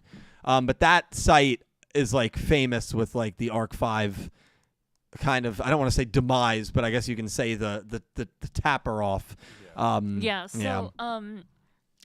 these are the average of what each individual episode garnered. Over the It's course of the averages, season. yeah. So if an arc has subpar episodes but an amazing finish, it's going to end up near towards the bottom. Or if an arc has amazing episodes but a subpar finish, it's going to end up more towards the top. But everyone universally likes arc 4. Anyway, the Very true. most disliked episodes of this past arc, arc 8, was 91, which is the very beginning of the arc. And 94, which I don't remember what it was. Which I think that we Muda? said. It was Rovian versus Prisaki. Oh, I'm surprised. I am surprised, actually. I like the episode. I know you. Yeah, I know you did. Yeah, and then 95 was also one of the disliked. Was that the basketball one? No, it against was Yumu? Asaka versus Tazaki.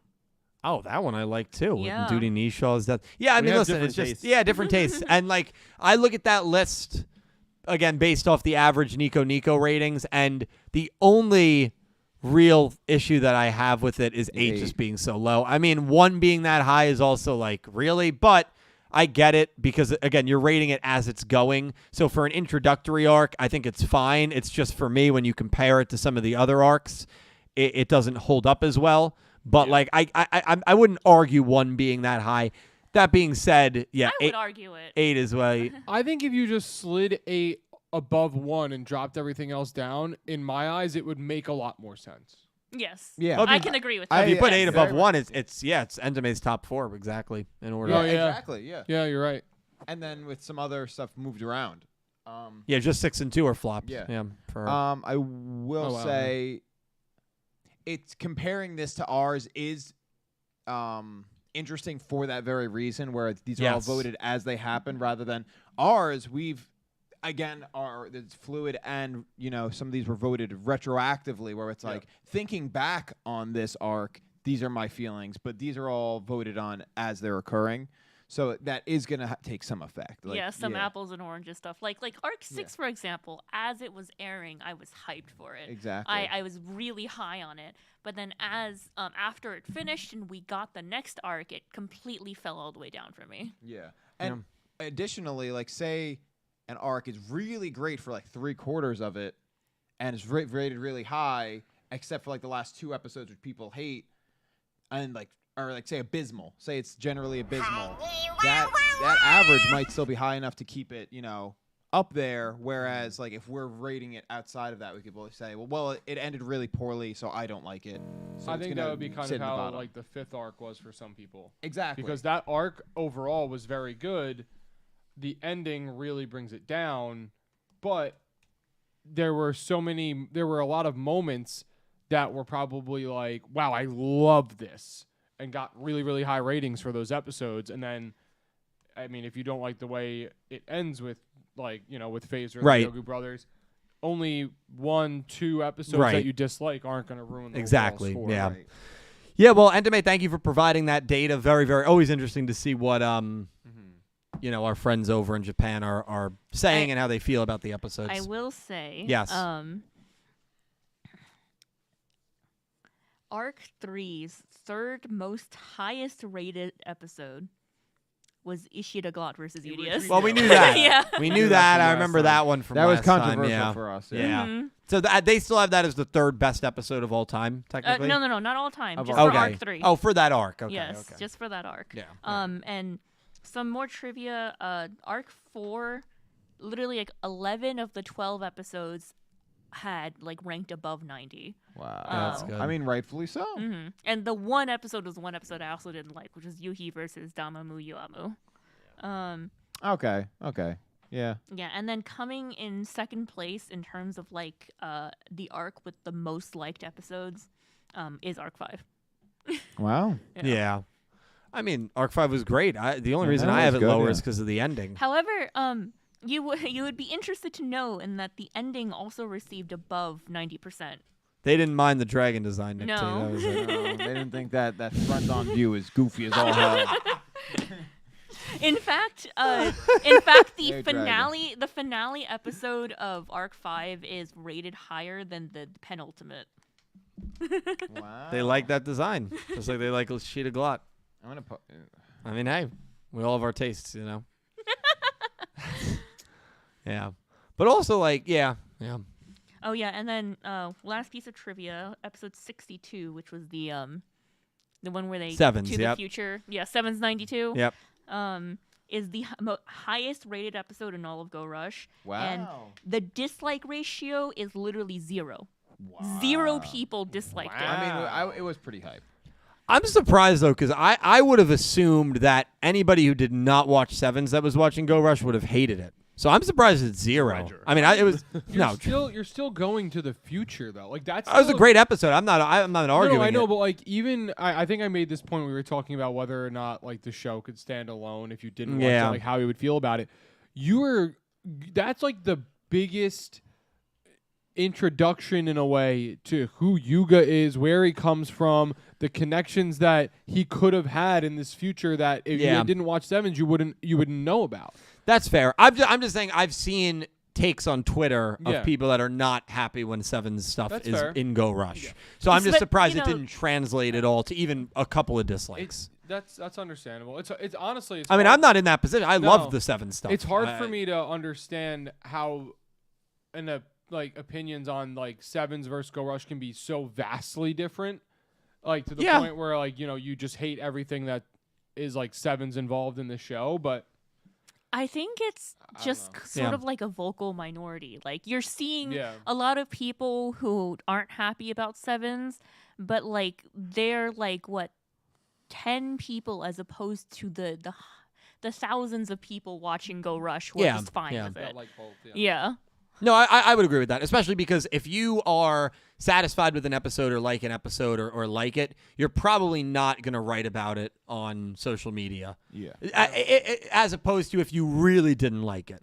I just feel like social media now, whether it's Twitter, Reddit, all those places, Tumblr, it's just such a negative space. It really is. Now, I've always viewed Tumblr and Reddit that way, but Twitter is just as bad. Back in the day, you know, you'd watch an episode of like The Walking Dead or something, and it'd be a really good episode, and you would type about how good it was. Right. You know, that doesn't happen anymore. I mean, we used to do the hashtags. Yeah, they would do they had like the glad you hashtags remember. in the show. Like type this hashtag or whatever, and we'd all go run to Twitter. Yeah, and, and I remember it's a shame. I remember that trend changed when that final season of Game of Thrones was airing, because I don't know if it was something regarding that show, but that definitely changed the trends. You know what I mean? Yeah, no, I understand what you're saying, and we'll have a brief talk after the show about it too.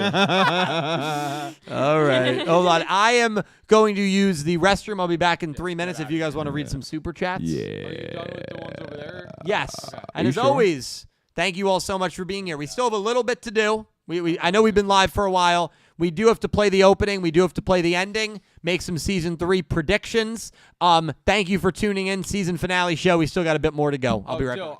I'm gonna read the first one before I let Nick T go. I just want you to be here for it. Oh yeah, of course. So Cal Breezy's been a member for 51 months. That's why. 51 months. I want you to think about this. You're halfway to 100.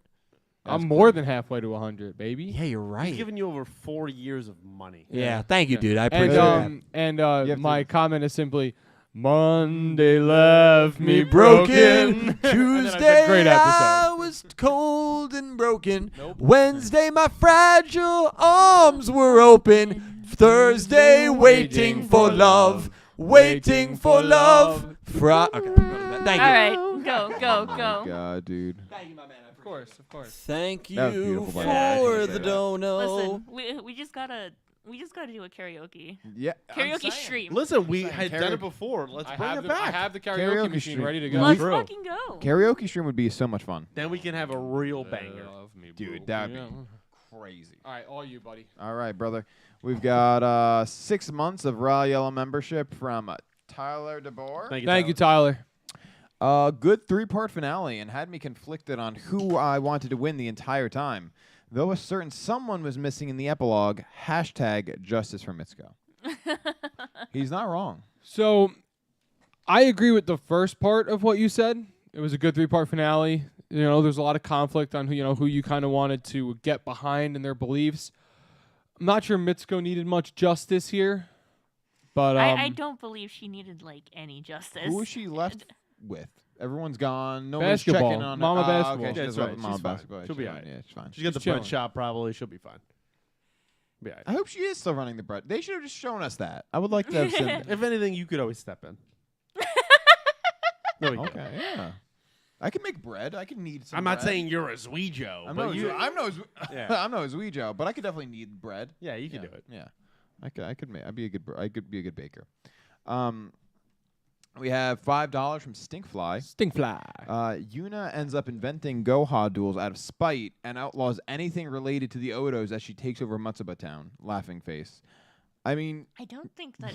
I mean, she's definitely heartbroken, but it's not in her character to do that. no, they're definitely joking, but Oh, like, yeah. Oh, yeah, yeah. but it would be I wild. can see her more using the stuff that Yuga left behind, which I'm just going to assume is some type of future tech from I a think- genius, to build Goha into the organization we see in Seven. Right, because remember when in Sevens, Asana said the only reason they went out of business, or they were outcompeted by Goha, is because of the drones. Yep. And I mean, like Yuga probably has so many materials and And like, she just saw plans and Kaizo. yeah, and everything Yeah, left true. behind from like modifying and working on Kaizo. Like she's probably gonna But make. the idea is planted there of like, oh, Yep. maybe I Drones. can make one of these. She's in the And there you business go. of drones.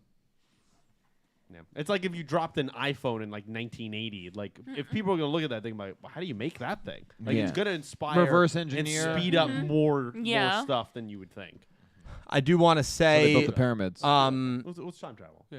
huge thank you to Stinkfly and Electric Kevin. Those are the two that you read. We're About to on read. Alex Kevin right now. Perfect. Thank you, Stinkfly. I appreciate you. We have 5 Australian from Electric Kevin. Thank you, Kevin. He said, great that Yuga returned back home. He'll probably show up again somehow in Season 3, since it'll be a shame if we never got a UDS versus Yuga duel.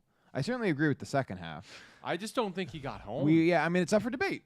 It is up for debate. We don't know. We don't know yet. And we're going to find out. Yeah, well, that's the other thing. The fact that they held off on Yugius, the fact that they held off on Yuga UDS makes me even that much more convinced that he didn't actually get home, and he's going to somehow get into this story. Well, unless your other theory, that's got to be the front runner for ceremonial duel, for the final duel. It's got to be. But it's going to be UDS dressed up as Otis at this point, according to your other theory? No, again, you know. Can you defend his ass? Let me Get just his say ass. this. Let me just say this. When Otis takes off the helmet and it's UDS, Like Mike McDaniel. Oh we'll have to figure it out, and we'll talk about it. We'll get together and figure it out. Yeah, I'm confident we will. I'm confident we will. I'm not worried about it. But UDS, let's just keep an eye on him. Keep an eye on him. Okay. Very exciting. All right. Thank you. I feel pretty good Kevin. about it. We have $5 from Philip Rosewood. Thank you, Philip. Yumu supremacy was needed again. Hope they stick the landing and not brainwash her. It also makes sense she lost her glasses. If she's on the poster, fingers crossed.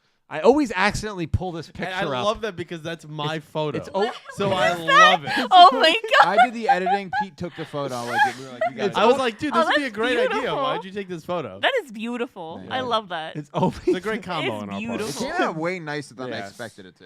There's also Honestly, one that's me probably who covering- Otis is. Yeah, It's Nick T. I'm Otis. Wait, do you have the other one that's me in place of Otis? No, I never got I that have one. two. There's 2 versions. It's even better. But there's one me like kind of Titanicing. Oh my god! And that's that one. And then there's one that it's me instead of Otis. Philip, absolutely. I think everybody can agree on what we've talked about, what Pink talked about, what everybody's talked about with Yumu. I think 90% of people watching, probably higher than that, love the direction, but it's all about the execution. So many of us have been burned by the handling of girl characters in Yu-Gi-Oh! Anime throughout the franchises, throughout the decades now, that there's always going to be that fear of brainwashing, manipulation. We've already seen it with Yumu twice, by the way, in this show. So and the fact that she maybe was abducted by whatever this thing is, we just have to hope that it's on her own ambitions, her own decisions, and if it is, she's poised to be a really, really, really great character. Totally agree, Philip. Very much agree. We have $20 from Colin. Colin Gleaves. The man. Thank you, Colin. The fact Quaidul said, beware of the Ohdos, which is now the second time he's done it, first in episode 60 through Phaser, makes me think the Ohdos are going to be a very big part of Season 3, maybe even the main villains, possibly. Is it the ancestors? I think the same. I agree. And now you believe it will be through an Ohdo we have not met an yet. unnamed Ohdo. Yeah. Yes. I can get on board with that. I think it's likely. I think the fact that you end this season with beware of the Ohdos, I think tells me, when I first saw it, when we were watching it live a couple nights ago, I was like, oh, he must be meaning like what's going on right now with Yuga and Yumu. Now that I've sat on it for a couple days, I'm like, you ended the season with that quote. That quote's going to be relevant again in Season 3. I think, at least. I Future agree. son. Who knows? I mean, you have to figure we've already messed with time and space. Like, It's over. They could be from anywhere. Your desecration of reality will not go unpunished. That's what Otis is going to say to Yuga. No, I was just thinking like Alien Force Ben. Sorry, Ben 10. Yeah. Oh, wow. Like on all the yeah. different like universe Bens. Oh my Your god. desecration of the timeline. You need to stop with Doctor Strange, dude. Oh How my sad god. is it that trailer is so good and the movie was horrible? It wasn't How horrible, sad is was it that mid. you built yourself up so high? That's your own Well, fault. at that point, Marvel was still like elite. I mean, at that point, like, falling off hard? Shang-Chi was very good. yeah, but like, it had Eternals? nothing to do with what we had going on. Yeah, you had Eternals at that point. Still, we had WandaVision Black was Widow. good, and that was related to WandaVision. I don't blame myself for overhyping it. I do. You should. Yeah. A little. No, bit. I think in hindsight it's easier to say that. Listen, You were touting it as like the greatest trailer of all time. I still think it is. I watched it a couple weeks ago. I still think it is. You're fucked up. By the way, let me say this. Madam Web. No. was terrible. No. Oh, okay. Thank God. I thought you were gonna say something else. I thought you were gonna. Listen, I did a 30-minute rant on that movie. Okay? Are we already gonna revisit history of Madam Web? It wasn't that bad. It really wasn't that bad. I turned to Nick T right after. What do you think, dude? It was dog shit. Dude, it was a fun time. Oh jeez. I thought you were gonna say something else. Okay. No. We still got to get together to see Craven. But Nick T, how was the plot? What plot? Yeah, what plot? Colin. Oh, Dill, that Dill, plot. do one of the lines of the villain. Oh, that villain. It's a good thing today you didn't know. Today would be the day you die. That was With pretty accurate. with the dramatic music. That was and the It's a voice. good thing I'll you never didn't get over know. that. Today would be the day you die. And remember, the voice not in sync with the lips. Yeah. Day you die. Yeah, it's scary. Actually, how accurate. No, the thing that that sucks is is I'm gonna have man. to buy the movie on YouTube so I can get a bunch of soundboard clips from it. Yeah, That's what sucks. I'll download it. I'll torrent it for you right now. I'll torrent it for you right now. Nah, it's just $20. No. Yeah, don't give them 20 I remember the bucks. Pepsi, the pea perfectly Okay, falling. so you're willing to you're willing to spend $20 on Madam Web, but not on the bet. Right, and now you see the frustration that we have with this man. It comes full circle. The madness comes full circle. I'm about to grab the brick that you just tried this joke with and hit you with it. Oh, jeez. God, I'll tell dude. you, man. Thank- Colin, thank you, my man. Yeah, the Ohdos are going to be a problem, and I can't wait for season 3. Yes. We have ZX with 50K IDR. Whoa! ZX, thank you so much, my man. Sorry, I had to cut you off after I saw it was coming. ZX with 50K. Whoa! ZX, thank you so much, my man. I appreciate you. Pretty poetic that the ones to help send Yuga back are the Gorush counterparts of his 6 friends. What? Let's see. Well, yeah, everyone guess, there yeah. is. Yeah, it's the Lug, Manabu. Yeah, I missed that. Oh, yeah. I missed yeah, that totally. Rosian, Well. Asaka, London, and Zion. Yeah. And Also- Manabu was there, right? Yeah, Yes, Manabu was yeah. there. Manabu was there. Hey, it's all the main Um, characters of the show. Yeah, I Also, missed that. I missed that totally. It's poetic, and also the fact that they have Manabu go, Technically, hey, sort say of, hi yeah. to your friends in the future for us, as like all of the future counterparts are seeing you Oh go my off. God. I missed that, dude. I'm dense. Wait, here's another thing though. Like, remember in like the 7's finale when Yuga like decides to take the fight to Otis and leave all his friends behind, Yeah. and they're all like, "Why? Like, don't do this." Basically, like they want to go with him, but like he's not giving them any say in it. He's just going. Yeah. But now it's the opposite. Now they're not giving him any say true. about it. Like, you're going home That's no matter cool. what. Yin Yeah. and yang, Goodbye. Yeah, there were definitely a lot of parallels I there, mean, the man which was is also really, like, really KO'd. cool. He was kind of. He was in a Yeah. catatonic state, yeah. He'd be alright. Yeah, He'd be alright. maybe. When he wakes up, he's in the brains. Oh I my hate you. god. Also, wasn't there a shot in this episode, or was it last episode? I'm pretty sure it was this episode where it was basically a shot out of the book. Yeah, that was Oh, the yes. summoning for Yuumu's. I don't think was it the fusion. It may have been the fusion, but Interesting. it was a shot from the Interesting. book. The Ultima Just saying. Witch, right? Yeah, the Ultima Witch. Yep, that's exactly it. It was a shot directly from the book. I'm just saying, Bridge is cooking. And the book obviously is very tied to the thing that was inspirational for Otis. Yumu Otis. I don't know. It's also interesting, right? Yumu, Bluetooth Burst Dragon. It's a reference to Blue Eyes White Dragon. That's the first monster that Otis used. Otis's name backwards is Seto. Yumu's attack call for Bluetooth Burst Dragon is basically the same attack call as Kaiba, just with a different word for his Blue Eyes White Dragon. So, like, even if you want, Yumu is Otis, who is Kaiba. I mean, if you want to look at that, well, no, not the last part, but if you want to look at that, maybe You had him on the maybe ropes. there's something there that we didn't Yeah, catch possible. on to. You I know? just think I feel like the book is in some way going to come back. It will be. It will be. Yeah. This writing team, they have proven to me they are not slouches. Yeah. They are very, very detail oriented, which that's a big reason why I don't think for a second Yuga made it home safe. For a plethora of reasons. He made it What? here to our world. He's in our world. Oh well, if he's in our I'm world, going out we're to in dinner with trouble. them on Saturday. Oh okay. Oh, okay, okay. You coming? No. Are you busy? He's played by the Rock. Actually, if you could do me a favor, get him to join my my Master Duel Absolutely stream on Thursday because I'll win every duel. Yeah. You're sick. I'd really appreciate it, All man. right, we're moving on. I need some wins. We have $20 Okay, from I'll join your streams. No, that's No, okay. I'll That's join okay. your stream still. That's okay. $20 from Jamie Kaslana. Thank you, Jamie. Thank you so much, Jamie. Not gonna go as crazy this time, but That's still a very excited about the generous donation. direction Thank of you season 3. for the Duels dono. continue to go crazy, and the character development goes to the moon. Eli, continue the agenda. Epic for #1 female lead. Epoch. Excuse me. Epic.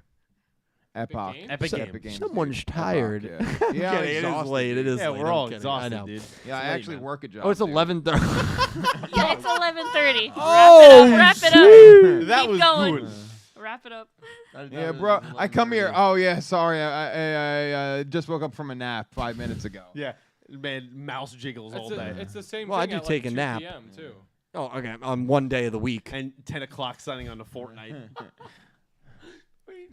Not even in denial. Come Yeah, on, one Nick day T. in- You got it. Jamie, I got to address that. Jamie, thank you so much for the super chat, and thank you so much for your generosity on Monday night tonight. Thank you so much, Jamie. Yeah, Epoch. We'll see what she brings to the table. We talked long and hard about Epoch earlier, and we'll see what happens. So nothing more to say about that. I don't have a comment. I really don't want Epoch to develop into a good character. I see what Right? he did there. I see what he I did see there. That was the first time you actually used that correctly. I spoke oppositely in the negative. Oh my god. Anyway, read I- the next one. I read hope the next one. Epoch never wins a duel. Read the next one. I don't have the energy. This, to but fight right unironically. now. I don't have the energy right now. I No, see it. I see it. He is doing it correctly for once. We have $5 from Philip Rosewood. Thank you, Thank Phil. you, Phil. They're really trying to. They're really trying us with the Yumu poster thing. Like, why was the only thing left behind was her glasses? That's a story choice. So hyped for opening 3. It's definitely a Big story hype. choice, Hey, Philip. let's look it Opening 3, yeah, let's freaking go, dude. And I'll tell you, yeah, I mean, Nobody cared until she took the glasses off. the character, God. the character in the poster in the top left that people have theorized is Yumu, I do not believe is wearing glasses. So I wonder if, like, the glasses are just like a symbol of her, like, blossoming into a new person. Maybe not for the better. To That's be determined. Yeah, to be determined. That's kind of the vibe that I get, Philip. But it's going to be really, really interesting to see. Certainly. We have $5 from Kevin. Thank you, Kev. Thank you, Kevin. Not including the twins, how would y'all rank the ancestors of the main Sevens cast from fave to least? Manabu least. Manabu least. Yeah, he's my follow. guy. Wait, no, hang on. No. I would put London least and then Okay, Manabu. okay. Is there a growing yeah. anti-Manabu movement in America? London sucks. London, Manabu, Manya. In terms of worst, yeah. Yeah, worse. Oh, yeah, I agree with that. I'm not a big fan of Asaka. He's fine. Yeah, I think Asana's a way better character. Well, the main 7. So I don't think Manya would count. I don't think Mimi was. I think like the main that's 7. True. Yeah, that's yeah. true. But the first 2 do, and I would probably so, agree. Yeah, London. from London, worst Manabu. worst to favorite. London, Yeah. Manabu. I kind of like. I guess Rovian. I would go the Lug. I put Lug Yeah, above the- Rovian. I'd put Rovian Um, above Lug. Yeah. I might put Lug and then actually Asaka. Put Lug at third worst. And then I'd do Asaka then- Zion. And then Yeah, Zion, Rovian, Asaka at the Asaka, top. Okay. I would do Asaka. At I would the do top. Asaka Zion. I'd have Zion up at the top. I really- have Zion I really on the like top. Rovian. Zion's Rovian. just so captivating. Yeah, Yeah. Zion I He think just might be my really is. top. I think he's then- my favorite. He's the guy. You walk around downtown Manhattan with him, and you can get into any club you want. No, really, dude. He's just got that ability. Honestly, I agree. Yeah, I think that Yeah. is listed. It's canon as one of his abilities. That he can get you in any club in downtown Manhattan. Was that official in the 7th? Yeah, like when you Go open up Rush his book? character cards of all his things, that's one of the things it does say. Can get into any club club in in downtown Manhattan. And it's like specifically downtown Manhattan. It's not anywhere. We're gonna get into the someone's gonna donate and say it's great that it's been confirmed in the official Go Rush character book that Zion can get into any club he wants in downtown Manhattan. Dude, I would love that. Oh man, thank you. Yeah, really, really interesting question there, but I think we're all kind of in agreement. I mean, Zion's We're at my like top. mostly. You have Rovian at your top. You have Asaka at your top. Zion, Nick I T. had Zion, then Rovian. Okay. Yeah, everybody's Rovian. right up there. I have Zion, Asaka, Rovian. That's my top three. I think I hold Asana in just high regard. That like. No, I I'm like disappointed Asana by more. her ancestors. I agree. Sure. Yeah, I get that. $5 from Ice Aiden. Ice Aiden. Pressure. Thank you, Pete. There you go. Pressure. Oh my god. Hello, Yugi Bros. I really liked this episode. Yuga has all the women simping for him. Even Yumu went Sweet Home Alabama. What? No. It was no. That was definitely a great grandma God. to grandson. That was definitely now I know not. It's late. Now I know it's late. No, Ice Aiden, come on, man. Definitely not. I don't like that. Yeah, that definitely Ice not. Aiden, I need you to, if you're still here, I need you to turn your computer off. And I need you to just take a walk. Yeah, no. Take I mean, like that was 15, very much a family. I mean, Yumu, a big reason she sided with Yuga, Oh my gosh, shut up, please. not only for the empathy part, but because Yuga's a family member. And Yumu did that. A big reason for that was because they have the same bloodline. And so Yumu giving that was very much That was really touching. Yeah, it was a great grandma like, giving their grandson. It is. Yeah. I mean, we don't know how Great far in the past this is, grandma. but Yeah. That's your son at some point. Yeah, Right? I hug my grandma when I leave her house. Yeah. When she was, yeah. You So know, no, I'm just saying. But that's a No, very but fond like- memory I have with my grandma. And it was, in my opinion, like that scene of her sending Yuga off was like one of the more emotional scenes from Yeah, I like think it's all super of Go sweet. Rush. Yeah. Like it was her caring so much for her future descendant. Yeah. She called him like sweet Well, child. because in that moment It's too, really she cute, like yeah. she takes, even though they're basically the same age, she takes that older role of like, I am the ancestor. Like I'm in more of this mature situation of like I'm taking care of you Yeah, now. yeah. Right. Like Because he's out cold. Like so. what Ice Aiden's referring to is something that happened in like JJK this past season. No, True. we're not talking about No, but I'm that. saying, but like Fuck there that. was nothing like that insinuated at all. we don't have to get at into all. that, but I see We're where not you're coming going to from. get I into see where that. you're coming Yeah. from. So, but Ice Aiden, thank you for the super chat. But you misinterpreted that scene pretty intensely in my opinion. The full body cringe I did upon reading that. Yeah. My mouth got ahead of my brain. I'm like, I don't even think I should finish reading that. It's just like, I know it's late. Delayed on MTA, thank you for the $2 donation. How about some season awards? Who is your MVP, most improved character, Thank you and sixth for man the character? dono. Your minor character of the year. Ooh. We'll do MVP. We can do MVP and most improved. Yeah. We'll do MVP and most improved. I like that, Delayed. My MVP season. of the season. Do you want me to go? Because Yeah, I of know what course. I'm doing. My MVP is Kwai Duel. I think he was the character that made the season just go around for me. I think, to find out that he was manipulating so many things from the very beginning of the show, but not in like a lightning way where like every single thing was Kwai Duel. Like it's not like if it was in a lightning Vrains way, it would have been like, oh, Kwai Duel also manipulated Yugioh in season. It wasn't like that, but did enough to guide Udius on the journey. And for the reasons that he did it, I loved Kwai Duel. We look at the 6th and 7th arcs now. Not many people view them too favorably. If it wasn't for Kwai Duel, those arcs would have been horrific. Kwai Duel, Honestly. horrific. So Kwai Duel's the saving grace in those two arcs, and they're two of the middle arcs. Loved his character. For me, he's the season 2 MVP. That's a fair pick.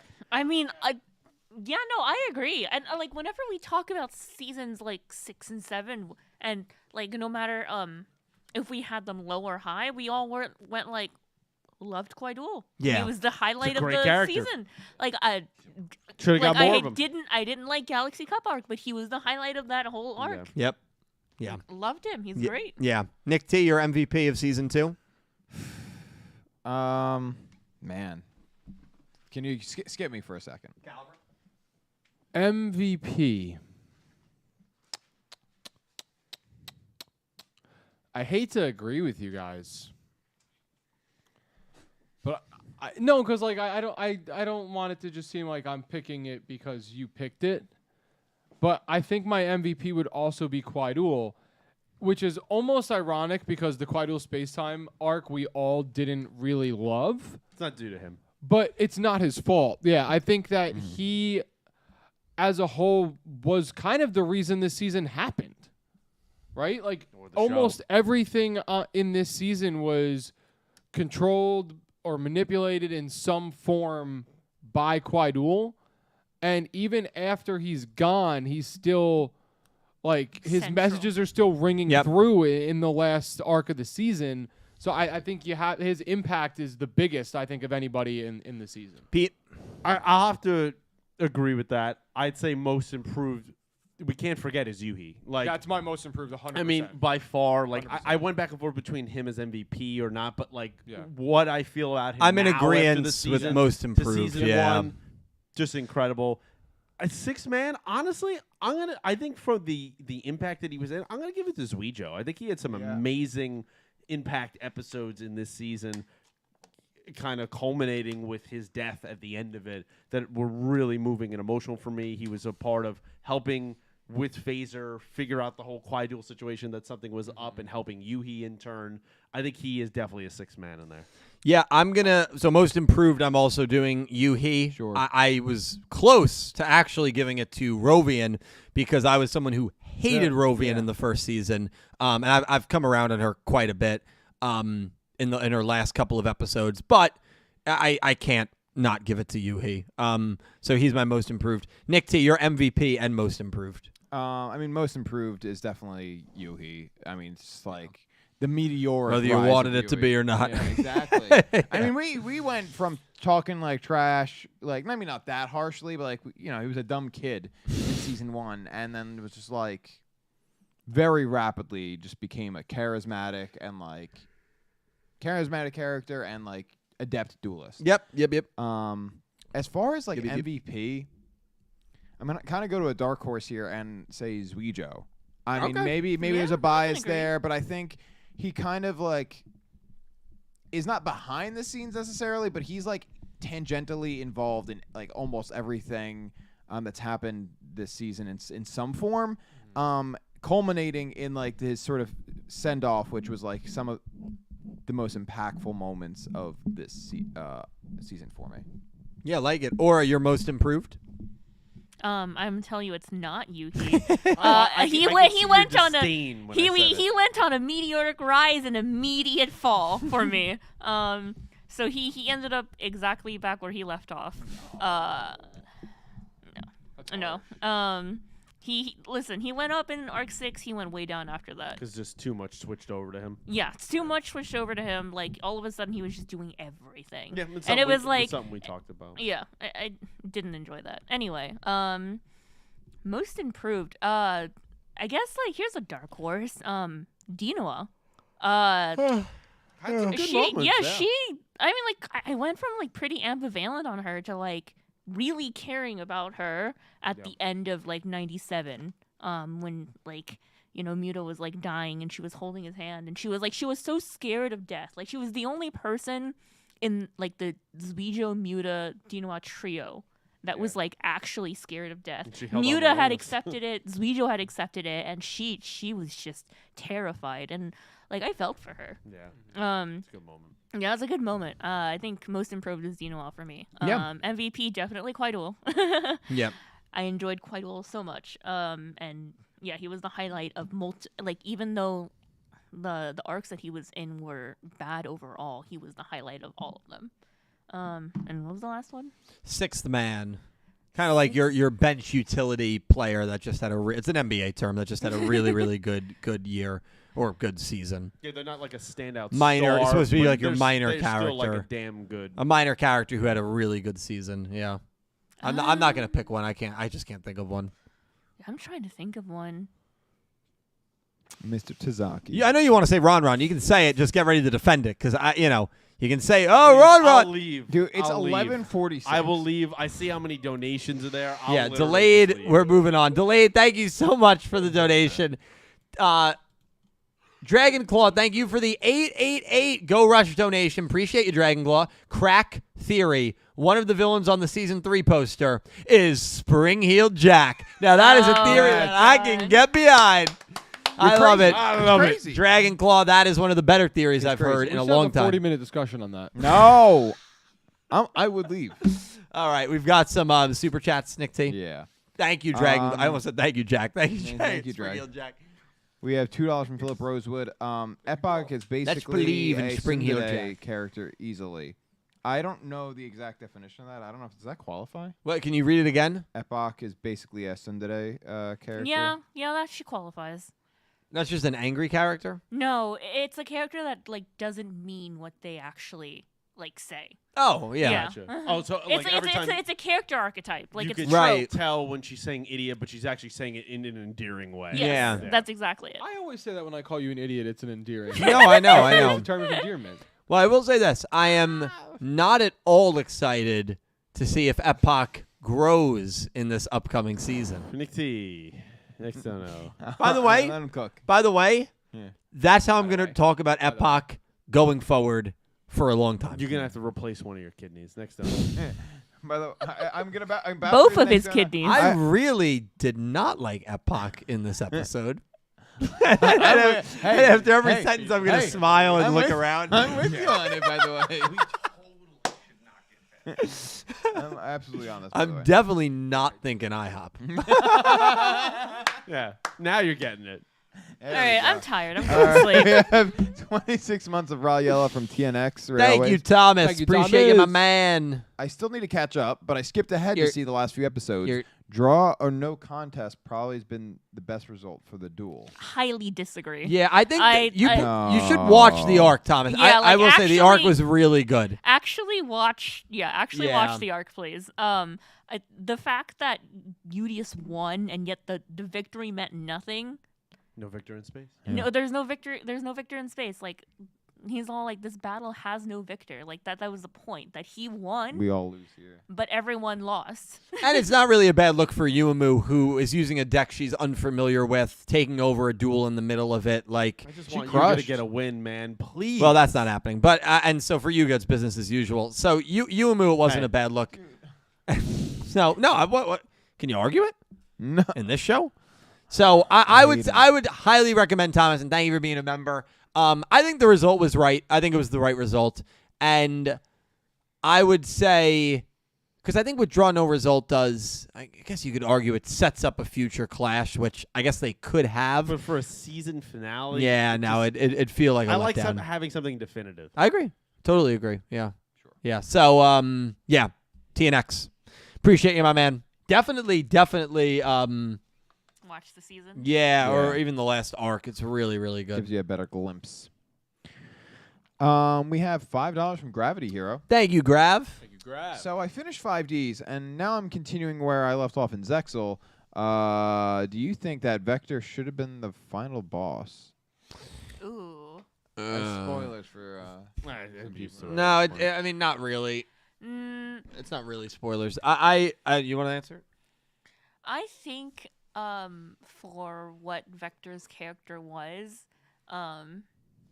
it was fine that he wasn't the ultimate final boss. I agree. Like he's definitely a character that I think that shines more as I don't want to say working for someone else, but like not being the ultimate mastermind. Like he's a guy who's just in it for the ride. And so like for a character like that, I don't think like he's the final villain type. Like he's literally just stirring stuff up because it amuses him. So he's a psycho.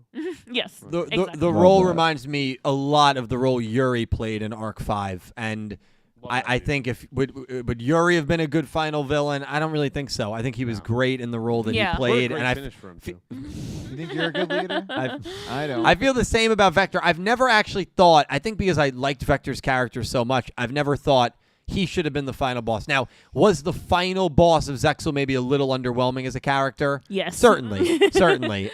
Because he's most famous and well known for what he did in that duel and what was going on duel-wise. But as a character, it definitely leaves a lot to be desired, much like, Akabaleo in Arc 5. So, like, both it's a shame that those two characters, Vector and Yuri, did not have better threats that were above them, because I think it would have just enhanced them. But they both did as good as they could. Well said. Yeah, but it's a good question. I like the hypothetical. We have 2 back-to-back $5 donations from Philip Rosewood. Thank you, Philip. Appreciate you, my man. Appreciate it. First saying, fingers crossed, Yumu being the leader of the new villains, fire emoji. The other 4 could be new non-Valkyrian aliens. Yes. Yes. Hope they are Barian level threat, which the show needs. Yeah, sure. Yeah. Yeah, okay. I don't disagree. Does the show need it? Probably after all of our threats are now gone. I'm not sure what they mean by Barian level threat. Probably threat like that what, kills end people. Of the world. But the thing is, like, Go Rush isn't that kind of show. No, it's I think not. you're looking for something that's not there. You kind of have to meet this show halfway. Yeah. You know? I mean, to be fair, the Valkyrians did die, and at the moment it's perma, which is something Sevens did not do. I So am someone that is well documented. I love that darker tone stuff, but that's not the show. Exactly. And honestly, this last arc, I can meet it halfway where I'm like, if you have this kind of emotion, I'm cool with that. Yeah, let's ride with well, that. people did Yeah. die. Yeah, I'm cool. Yeah. People did Well, people. But you know, no. it's okay. But I would Nope. imagine that's what's meant by Barian level threat, like a super serious level threat. But, Like I don't like, view, I don't like, view I the don't- Goa like, I siblings as a Barian level Like threat. the thing is, I don't want like a world universe ending threat. No, I I want don't need like a maybe like an existential like Sure. crisis or like it kind of threat. Quad Duel gave Or me like that already. like a something that makes you think about who you are as a person, less and less like we have to save the world because bad guy X is going to kill everyone. I agree with that. Yeah. I like the gray aspect of honestly if they continued this discussion of like saving them or not, using Monster Reborn or not, because I could see both sides. Yeah. So I'm totally cool with that kind of being the disagreement again. I just feel like I don't know. Part of me feels like naturally that's the next part of the story. Yeah. Like gotta a finish the threat story. that is intense. You have to finish your story. But Philip, thank you so much. Yeah, we'll and see, his- man. We'll see, man. His other one, speaking of girl villains, Cardfight Vanguard had a girl villain for a 24-episode arc named Mireille. She was blind, but she kicked ass and had her own goals. I've heard very cool things about Cardfight Vanguard. I rock That with sounds that. like I a rock cool with that. premise. Yeah, I would, if I had more time, I wouldn't mind watching Cardfight Vanguard. People have told me that they are very good with not doing copyright stuff on YouTube. All their episodes are uploaded to the official YouTube channel, subbed, which is something that we could only, pray Dream for. of. Yeah, dream of, really. Remember those days? Yeah, I mean, really. So, would I ever watch Cardfight Vanguard? Maybe. Who knows? Yeah. That's not really what you asked, Philip. but I have heard that Cardfight is more kind of progressive in those regards, especially with their girl characters For in sure, general. for sure. It's just what I've heard. And then the last one on my end here is Nicholas Horton, Justice for Rebecca and Runners, who has been a Slifer Red member for 44 months, saying, "Have a great Easter weekend, everyone." You too. You I enjoy. you too. I couldn't wait for you to come and clear the cupboards. But now you're gone and leaving nothing but a sign. Oh. I can't remember the next lines. Damn it. Oh, that was doing Alright. so You kept good. singing, I was Put her like, you know back. what? No, put her Run back. away, another way to feel like you don't know what to do and let yourself go. You know you didn't lose your self-control. Just start at the rainbow, turn away. I know why Dredger left. Dredger was right to leave. He was very maybe smart. I should have I left could around have been that sleeping time. 2 hours ago. Nick's like, I can never donate again with this username. Every time he does it. He put clap emojis. Oh, thank you. Oh, let's go. Yeah. Philip, I'm happy. Thank you for, listen, this is the least I can do. 44 months, my man. I appreciate you. Zion, thank you for the $2 donation. Man, I can just get into any club I want, bro. I just have that energy, bro. Yeah, there you go. does. Yeah. Zion confirming I know it. what that is, too. Zion, please come to downtown. Actually, please come to Central Jersey. Please come There's some to great No. no. There's nothing here. Go to Manhattan. for the Yeah, we're going to springtime. downtown. Angie, thank you for the $5 donation. Very generous, Angie. Appreciate you. Insane went to Hot Topic and Bam. Hot topic. What? Hot Bro, pot. can you read? Hot pot. Went to, I'm thinking Funkos, sorry. Went to Hot Pot and Bam. Wild Yu-Gi-Oh! 7 sighting on the TVs above the bar. No way. I mean, it is on Disney. Disney. It's on Disney. True, yeah, true. Yeah. When I saw it, totally was, wait, what? So much that the hostess sat my friend and I to the table closest to the TV that was playing 7s. It's in IRL pick. Yeah, I'll have to go on the Discord and check that out, Angie. That's crazy. That's cool. But yeah, it is on makes Disney sense. XD, so it makes Yeah. sense. Yeah, Yeah, that is well, really we cool. got the Wild monkeys in Yu-Gi-Oh! there. 7 sighting. I just wouldn't expect to see it out anywhere, you If know? I saw that on the TV, I would have been like, oh! I would have been shocked. Tom and Jerry. Did Barrett Letty message you and ask you to do that? Nope. No, this is how It's just tired midnight. we It's are just that midnight. we're losing. Yeah. Okay. Okay. Jesus Christ. All right, tone it down. We're awake. Tone now, it down. ladies and gentlemen. What? Tone it Come down. on. You're right there. It's just one more. No, We don't get to take 2 naps during our work day. All right, Just read Pink it. Penguin has donated $2 with her ranking of the Seven's counterparts, saying that Thank London you. is at the bottom. Asaka's after. She said, I legit hated her until this arc, but I still don't like her all that much. She's just the worst flavorless Asana. Disagree. You said. Disagree. After there's the Lug, lovable cold dork, Manabu, you know why, Zion, better than Nail, and number 1 Rovian. She's super fun, best girl. Yeah, I mean, rock with that. So again, I have Zion 1. I have I have Asaka 2, and then I have Rovian 3, and then I have Lug 4, Manabu 5, London 6. What yeah, is so. Manabu? You know why? I know Pink's a big Manabu fan. Yeah. I mean, what? She's a Manabu stan. She's a Manabu apologist, I was about to say. This guy Apologist. That's okay. Listen, we all have our Listen, and quirks and, and or I takes. mean, you could argue over Osaka. Who That's among okay. us hasn't tried to kill our friends on multiple occasions? You know. And also be a little racist, you know? Yeah. And- Among Us hasn't been a little racist. Okay. Okay. I mean, And also pick exclusively on children and old people. Well, that feels like Dill. That would be your number 1 character from your takes this week of children and women. So, But he loves old women. you like Brzezaki how did I get dragged into this?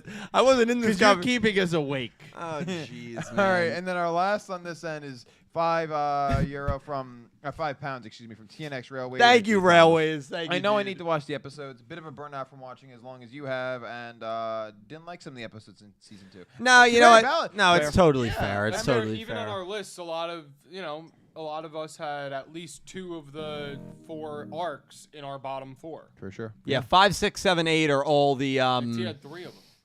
Yeah, obviously that 7th arc we all had bottom 3, and the 6th arc 2 people had at the dead bottom. So like, yeah, obviously.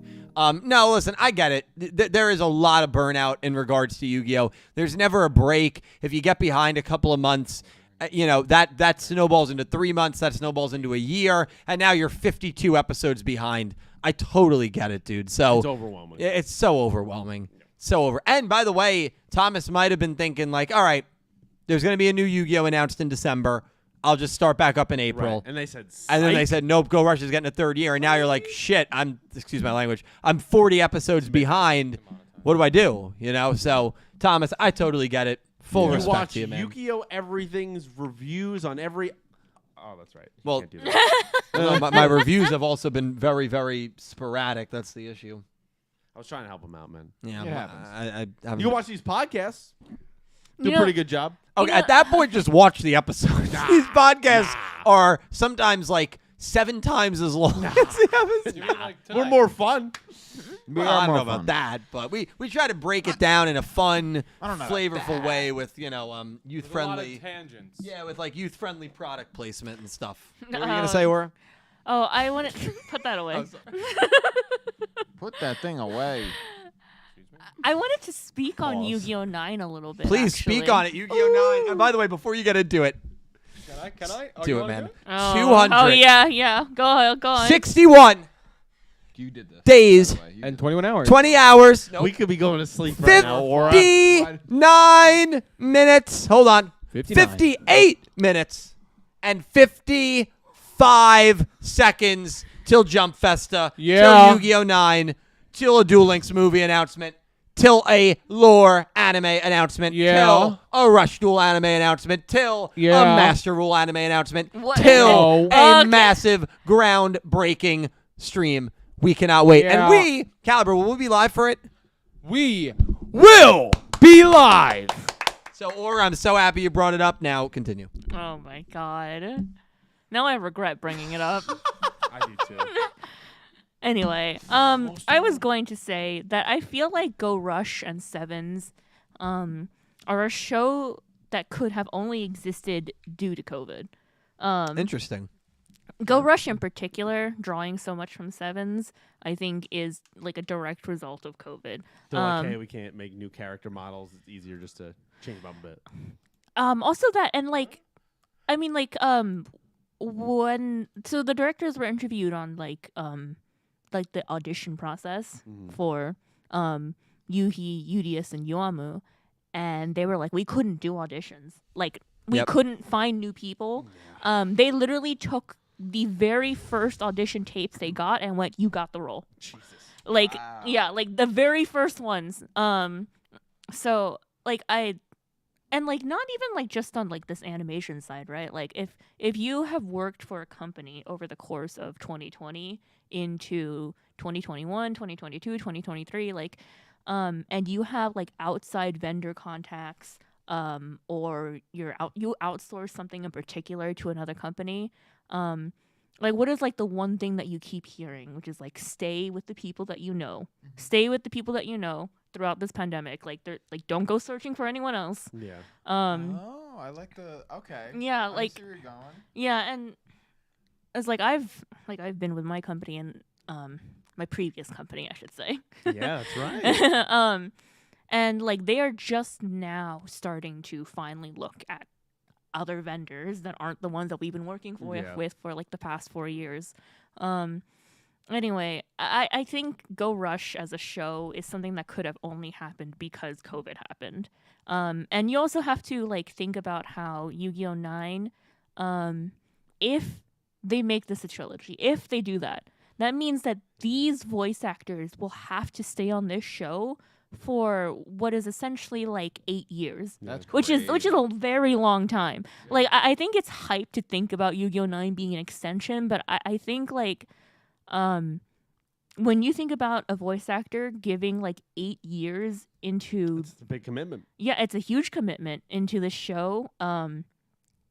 I don't think a lot of them can do it. Especially because And Yuhi I think and Yumu's voice actors are pretty young. oh right? yeah, they're very young. So, They're like- just starting to get new like actual roles in other places, And then which you is run nice. into the risk of like, does this one role of 8 years define your career? And all that? Exactly. Yeah. And yeah, I think like just logistics wise and also kind of like human resources wise, I don't think it's possible for Yu-Gi-Oh! 9 to be another trilogy continuation. I think people are very hype about it. But I guess like just think of like the voice actors, the directors, the staff has been the exact same Yeah. across Sevens and Go Rush.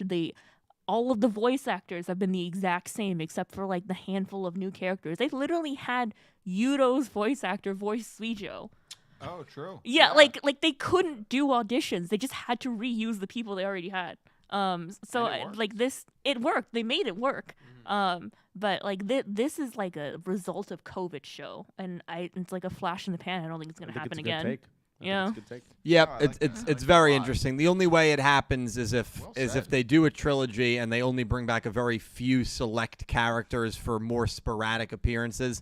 If Yu-Gi-Oh! 9 is going to be a trilogy, I do agree in the sense that they cannot do variant characters like they've done. You can't. You literally can't. Like do that's it the again. one thing. That's the only way that I can see it being a continuation where it's still its own show, just confirmed to be in the same universe, and like Yugioh, for example, shows up for a 5-episode span and then he's gone.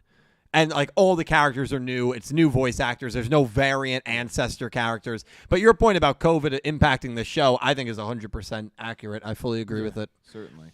And I don't know. I don't know where I stand on the trilogy thing. I was confident if it was going to be another 2-year show that 9, which would be starting if that was the case in like 2 weeks, was going to be a trilogy because I didn't think they were going to be able to wrap everything up in time. It felt trilogy-esque. That's like the new, well, it's not the new thing. It's always been a thing. Now I really don't know where to stand on it. I don't know. Yeah, and the thing is like a lot of like other shonen go on for a while, and I understand that, but that's not like Yu-Gi-Oh style. No, it's like not. all the actors are rotated out after 3 years. Like Yeah. it's 3 years on Yu-Gi-Oh. You might have contracts on other stuff, Duel Links, Master Duel, whatever. or maybe you're contracted to show up at a Yu-Gi-Oh event because you're a voice actor. But like, imagine having 8 years of your entire career on a show that does not normally keep anyone for longer than 3. Yeah, I mean, it's tough. It's like I think about things in a more logistic sense, which is, I know, a little boring, but like it's realistic. I like. No, I like that. Stuff. No, it's an important way to look at things because sometimes you don't kind of get that perspective. Yeah, no, and we'd have to explain this as well if it went on into Yu-Gi-Oh! 9. Smash it. Good Lord. You thought you were gonna get away with one without that trip coming without out. it. That's incredible. That's incredible. The back of Reggie was like, "Oh, thank God, I don't need to see this poster." All right. We're going to wrap things up. Listen, this has been truly a wonderful, fun, amazing time. I hope you guys have had just as much fun watching our breakdown of 102. We didn't even get to everything we wanted to, but we got to end it because it's very late. So and we late. will close to like 4 hours. I am tired. We will cover I am everything very tired. regarding the new openings and endings when they come out. Don't worry. This is the place for it. This is the channel for it. I want to thank everybody who came by, everybody who watched, everybody who donated, super chatted. I'm going to let these 4 lovely people to my left promote themselves. Please give him a follow. Also, Dredger, shout out to him. His stuff's linked down below. Thank you guys so much. Aura, Nick T, Cal, Pete, for coming on, helping me out. Aura, would you like to promote anything? Not really. Okay, that's fine. That's totally fine. Nick T, my Entame man. subs. Nick T, yes. Entame subs, support him. Yes. I'm going to keep it quick this time. Oh. Thank you. Nameling, Mom Fight, Fragile Homes. So also Red October, baby. Music streaming platforms. Go stream all their music everywhere. Linked in the chat as well. Linked Beautiful. in the chat as well. Pete, go ahead. YouTube Clueless Gamers, new episode of First and 10 went up today. Check it out. Cool. Lit. Coolest Gamers YouTube, Cal Breezy Twitch, Nick T, Nameling, Fragile Homes, Mom Fight, and support the Entame subs team. Thank you guys all so much for coming by. Thank you for hanging out. This has been the Season 2 finale of Talkin' Yu-Gi-Oh! Crazy 8's Episode 102. Farewell, Ohdo. Thank you so much for watching. And hang on. One more. I promised to do this, and I haven't done it yet. Okay. There it is. No. Now, before we sign off, who did you promise that to? Everyone in your chat. Yeah. That I feel that really, checks out. I feel really good about it. That she smacked me upside the head I at 12 in actually the wish morning. she did it again. No. Imanimo. Thank you all so much for watching. This has been, now I got to do the whole outro. This has been Talkin' Yu-Gi-Oh! Crazy 8's, the Season 2 finale, Episode 102. Farewell, Ohdo. Thank you so much for watching, and I hope you have an amazing day. Take care, guys.